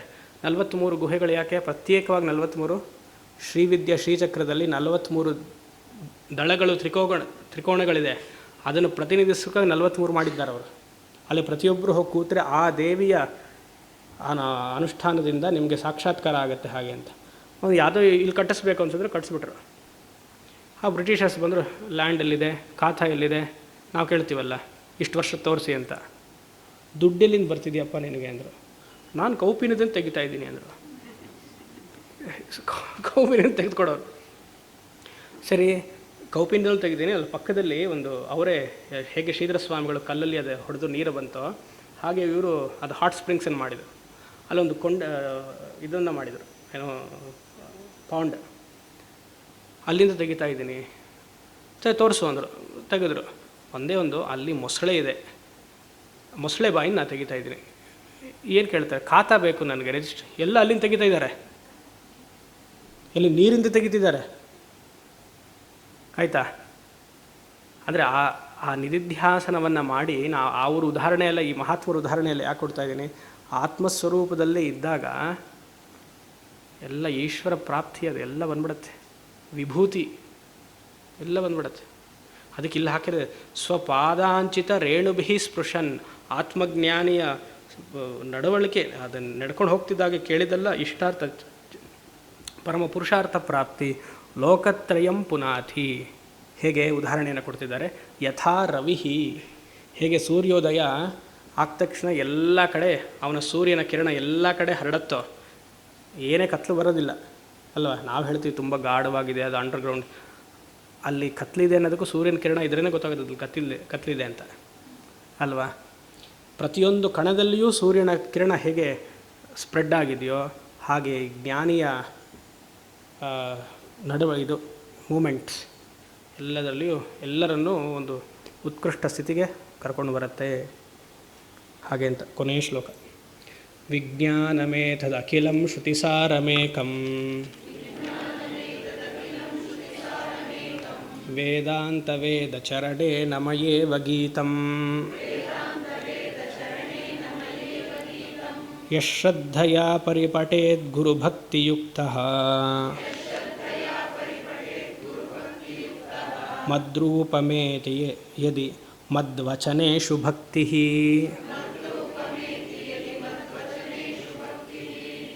ವಿಜ್ಞಾನಂ ಏತದ್ ಅಖಿಲಂ. ವಿಜ್ಞಾನಂ ಅಂದರೆ ರಾಮಗೀತ. ಏತದ್ ವಿಜ್ಞಾನಂ ಅಖಿಲಂ. ಯಾರು ಈ ರಾಮಗೀತೆಯನ್ನು ಅಖಿಲ ಅಂದರೆ 62 ಶ್ಲೋಕವನ್ನು ಪಾರಾಯಣವನ್ನು ಮಾಡ್ತಾರೋ, ಮೊದಲನೇದು. ಎರಡನೇದು ಪಾರಾಯಣದ ಜೊತೆಗೆ ಅರ್ಥವನ್ನು ತಿಳಿತಾರೋ ಅದು. ಇಲ್ಲಾಂದರೆ ನಾವು ವಿಷ್ಣು ಸಹಸ್ರನಾಮ ಹತ್ರ ಸುಮ್ಮನೆ ಓದಿ ಮುಗಿಸ್ಬಿಡ್ತೀವಿ. ಪ್ರತಿಯೊಂದು ಶ್ಲೋಕವನ್ನು ಅರ್ಥ ತಿಳಿತಾರೋ. ಏನಿದು ರಾಮಗೀತ? ಶ್ರುತಿಸಾರಮೇಕಂ. ಶ್ರುತಿಸಾರಮೇಕಂ, ಶ್ರುತಿಸಾರ ಸಮುದ್ಧರಣಂ ಅಂತ ಒಂದು ಶಂಕರಾಚಾರ್ಯರದೊಂದು ತೋಟಕಾಚಾರ್ಯರದೊಂದಿದೆ. ಶ್ರುತಿಸಾರ ಸಮುದ್ಧರಣಂ. ತತ್ವಮಸಿ ಮಹಾವಾಕ್ಯವನ್ನು 174 ಶ್ಲೋಕಗಳಲ್ಲಿ ತೋಟಕಾಚಾರ್ಯರು ಕೊಟ್ಟಿದ್ದಾರೆ. ಈ ರಾಮಗೀತೆಯು ವೇದಾಂತದ ಸಾರ. ಹೇಗೆ ಭಗವದ್ಗೀತೆ ಸರ್ವೋಪನಿಷದೋ ಗಾವೋ ಆಗಿತ್ತೋ, ಈ ರಾಮಗೀತೆಯು ಶ್ರುತಿಸಾರಮೇಕಂ ಅಂದರೆ ವೇದದ ಸಾರ. ಸೊ ರಾಮನು ಏನು ಅವನ ಸ್ವಂತ ವಿದ್ಯೆಯನ್ನು ಹೇಳ್ತಿಲ್ಲ, ಶ್ರುತಿಯಲ್ಲಿ ಏನು ಹೇಳಿದೆಯೋ ಅದನ್ನೇ ಲಕ್ಷ್ಮಣನಿಗೆ ಉಪದೇಶ ಮಾಡ್ದ. ಅದೇ ನಮಗಿವಾಗ ಬಂದಿದೆ. ಮಯಾ ಏವ ಗೀತಂ. ನೋಡಿ, ನನ್ನದೇ ಮಾತು, ಮಯ ರಾಮನ ಮಾತು, ಏವ ಗೀತಂ. ಗೀತ ಅಂದರೆ ಉಪದೇಶ ಅಂತ ಅರ್ಥ. ಇಲ್ಲಿ ಏನಂತ ತಿಳಿಬೇಕು ಈ ರಾಮಗೀತೆಯಲ್ಲಿ? ವೇದಾಂತ ವೇದ ಚರಣೇನ. ರಾಮನೇ ಪೂರ್ಣ ಚೈತನ್ಯನು. ಭಾಗತ್ಯಾಗ ಲಕ್ಷಣದಲ್ಲಿ ನಾನೇ ರಾಮನು, ಪೂರ್ಣ ಬ್ರಹ್ಮನು ನಾನೇ. ಹೇಳ್ತೀರಾ ಅದು? ಮೊದಲನೇ ಸಾಲು ಪೂರ್ಣ ಬ್ರಹ್ಮ ಶುದ್ಧ ಬ್ರಹ್ಮ ಪರಾತ್ಪರ ರಾಮ. ಅದೇ ಸಾಕು. ವೇದಾಂತ ಅದೊಂದು ಶುರುವಲ್ಲಿ ಸಾಕು. ಹಾಂ, ವೇದಾಂತ ವೇದ ಚರಣೇನ, ವೇದಾಂತದಲ್ಲಿ ಹೇಳಿರುವಂಥ ಅಹಂ ಬ್ರಹ್ಮಾಸ್ಮಿ ಅಖಂಡಾಕಾರ ವೃತ್ತಿಜ್ಞಾನವು ಈ ರಾಮಗೀತೆಯಲ್ಲೂ ಇದೆ, ಶ್ರುತಿಸಾರವೇ. ಯಾರು ಇದನ್ನು ಯಹ ಅಂದರೆ ಯಾರು ಶ್ರದ್ಧೆಯ ಪರಿಪಠೇದ್ ಗುರುಭಕ್ತಿಯುಕ್ತ, ಶ್ರದ್ಧೆಯಿಂದ ಹೇಳಿಕೊಟ್ಟಿರುವಂತಹ ಈ ಪಾಠವನ್ನು ಪಾರಾಯಣವನ್ನು ಮಾಡ್ತಾರೋ ಮತ್ತು ಗುರುಭಕ್ತಿಯನ್ನು ತೋರಿಸಿ ಇದು ನಮಗೆ ಕರುಣಿಸಿದ್ದಾರೆ. ಅಂದರೆ ಶಿಷ್ಯನ ಮನಸ್ಸಿನಲ್ಲಿ ಆ ಹ್ಯುಮಿಲಿಟಿಯನ್ನು ತೋರಿಸ್ತಾ ಇದ್ದಾರೆ. ಮಾಡ್ತಾರೋ ಮದ್ರೂಪಮೇತಿ, ನನ್ನ ಸಾಕ್ಷಾತ್ ಸ್ವರೂಪ ಅವ್ರಿಗೆ ಬರುತ್ತೆ. ಯಾರು ಇದನ್ನು ಪಾರಾಯಣ ಮಾಡ್ತಾರೋ, ಅರ್ಥವನ್ನು ತಿಳಿತಾರೋ ನನ್ನ ರೂಪವೇ ಆಗ್ತಾರೆ. ಯದ್ಭಾವಂ ತದ್ಭವತಿ, ಅಹಂ ಬ್ರಹ್ಮಾಸ್ಮಿ, ಸಾಕ್ಷಾತ್ ಬ್ರಹ್ಮ. ಯದಿ ಮೃಷಾ ಏನೇಷು ಭಕ್ತಿ, ನನ್ನ ಮಾತಲ್ಲಿ ಯದಾ ಮೃಷಾಲ ಮತ್ತು ವಚನೇಶು, ನನ್ನ ಮಾತಲ್ಲಿ ಭಕ್ತಿ ಇಟ್ಟು ಈ ರೀತಿಯಾಗಿ ಪಾರಾಯಣ ಮಾಡ್ತಾರೋ ಅವ್ರಿಗೆ ಅಹಂ ಬ್ರಹ್ಮಾಸ್ಮಿ ವೃತ್ತಿಜ್ಞಾನ ಪ್ರಾಪ್ತಿಯಾಗತ್ತೆ, ಜೀವನ್ ಮುಕ್ತ ಸ್ಥಿತಿ ಪ್ರಾಪ್ತಿಯಾಗತ್ತೆ, ಮತ್ತೆ ಮರುಜನ್ಮ ಬರೋದಿಲ್ಲ ಅಂತ ರಾಮನ ಉಪದೇಶ. ಇಲ್ಲಿಗೆ ಶ್ರೀರಾಮಗೀತೆ ಮುಕ್ತಾಯವಾಗಿದೆ. ಕಳೆದ ವರ್ಷ ಶುರು ಮಾಡಿದ್ವಿ, ಈ ವರ್ಷ ಮುಗಿದಿದೆ. 15 ಕ್ಲಾಸಲ್ಲಿ 1.5 ಗಂಟೆ ಕಾಲ ಮಾಡಿ ಮುಗಿಸಿದ್ದೀನಿ. ಜೈರಾಮ ಸೇವಾ ಮಂಡಳಿ ಎಲ್ಲ ಕಾರ್ಯದರ್ಶಿಗಳಿಗೂ, ಇಲ್ಲಿ ಇವತ್ತು ವೀಣಾ ನಿತ್ಯಾನಂದ ಅವ್ರು ಬಂದಿಲ್ವಾ? ಬಂದಿಲ್ಲ. ಹಾಂ, ಅವ್ರು ಶುರು ಮಾಡಿದ್ದು ನೀವು ಬಂದು ಹೇಳಬೇಕು ಅಂತ. ನವಂಬರಲ್ಲಿ ಕಾರ್ತಿಕ್ ಮಾಸದಲ್ಲಿ ಶುರು ಆಯಿತು. ಹರಿಪ್ರಸಾದ್ ಅವರೆಲ್ಲ ಬಂದಿದ್ದರು ಆಶ್ರಮಕ್ಕೆ. ತುಂಬ ಸಂತೋಷಪಟ್ಟು ನಾನು ಈ ರಾಮಗೀತೆಯನ್ನು ಮಾಡಿದ್ದೀನಿ. ಒಳ್ಳೆ ಜಾಗ, ಕೆಳಗಡೆ ರಾಮನ ಕ್ಷೇತ್ರ, ಮೇಲ್ಗಡೆ ಒಳ್ಳೆ ವಾತಾವರಣ. ನೀವೆಲ್ಲರೂ ಬಂದು ಒಂದು ವಾರ ನನಗೆ ಅವಕಾಶ ಕೊಟ್ಟು ಮಾತಾಡೋಕ್ಕೆ, ಮಧ್ಯದಲ್ಲಿ ಏನೂ ತೊಂದರೆ ಮಾಡಿದೆ. ಇವತ್ತು ಸ್ವಲ್ಪ ತೊಂದರೆ ಆಯಿತು, ಬಟ್ ಪರವಾಗಿಲ್ಲ, ತುಂಬ ಸಂತೋಷ. ಮತ್ತು ನಮ್ಮ ಮಹಾತ್ಮರು ಅವ್ರು ಇದ್ದಾರೆ ನೋಡಿ ಹಿಂದೆ, ಅವರು ಮೈಕ್ ಇದು ಮಾಡಿಕೊಡ್ಲಿಲ್ಲ ಅಂದರೆ ಮೌನ ಎಷ್ಟು ಸ್ಪಷ್ಟವಾಗಿ ಎಷ್ಟು ಚೆನ್ನಾಗಿ ಕೇಳಿಸ್ತಲ್ವ. 30 ವರ್ಷದಿಂದ ಪಾಪ ಈ ಸೇವೆಯನ್ನು ಮಾಡ್ತಿದ್ದಾರೆ. ಯಾರೆಲ್ಲ ಮಹಾತ್ಮರು ಇಲ್ಲಿ ಬಂದು ಕೂರ್ತಾರೋ ಅವರಿಗೆಲ್ಲ ಈ ಸೇವೆಯನ್ನು ಕರೆಕ್ಟಾಗಿ ನಿಮಗೆ ಅಗ್ನಿ ರೀತಿಯಾಗಿ ನಿಮಗೆಲ್ಲ ಅಗ್ನಿದೂತ ಕರ್ಕೊಂಡು ಹೋಗ್ತಾನಲ್ಲ, ಅಗ್ನಿ ನಾವು ಹಾಕುವಂತಹ ಸ್ವಾಹಾಕಾರವನ್ನು ಅಲ್ಲ, ಅಗ್ನಿ ಪರಮಾತ್ಮನಿಗೆ ಹೇಗೆ ತೊಗೊಂಡು ಹೋಗ್ತಾನೋ, ಈ ಉಪಾಧಿ ರಾಮನ ಸಂದೇಶವಾಗಿರುವಂಥ ಈ ಉಪಾಧಿ ನಿಮಗೆ ಸೇರಬೇಕು ಅಂದರೆ ಅವರು ಮುಖ್ಯ ಕಾರಣ. ಸೊ ಎಲ್ಲರೂ ಅವರಿಗೆ ಒಂದು ಆದ್ದರಿಂದ ಸಂತೋಷದಿಂದ ನಾನು ಇದು ಮಾಡಿದ್ದೀನಿ. ಮುಂದೆ ರಾಮ ಹೇಗೆ ಉಪದೇಶ ಮಾಡ್ತಾನೋ ಇಲ್ಲಿ ಏನಾದ್ರು ನಡಿಬೇಕು ಅಂತಿದ್ರೆ ಅವನ ಆಶೀರ್ವಾದದಿಂದ ಮುಂದೆ ನಡೆಯುತ್ತೆ. ಓಂ ಶಂ ಅಸತೋಮ ಸದ್ಗಮಯ ತಮಸೋಮ ಜ್ಯೋತಿರ್ಗಮಯ ಮೃತ್ಯೋರ್ಮಾ ಅಮೃತಂ ಗಮಯ ಪೂರ್ಣಮದಃ ಪೂರ್ಣಮಿದಂ ಪೂರ್ಣಾತ್ ಪೂರ್ಣಮುದಚ್ಯತೆ ಪೂರ್ಣಸ್ಯ ಪೂರ್ಣಮಾದಾಯ ಪೂರ್ಣಮೇವಾವಶಿಷ್ಯತೆ. ಓಂ ಶಾಂತಿ ಶಾಂತಿ ಶಾಂತಿ. ಹರಿ ಓಂ ಶ್ರೀ ಗುರುಭ್ಯೋ ನಮಃ. ಹರಿ ಓಂ ತತ್ಸತ್. ಶ್ರೀರಾಮಚಂದ್ರಮೂರ್ತಿಪಾದಾರವಿಂದಾರ್ಪಣಮಸ್ತು.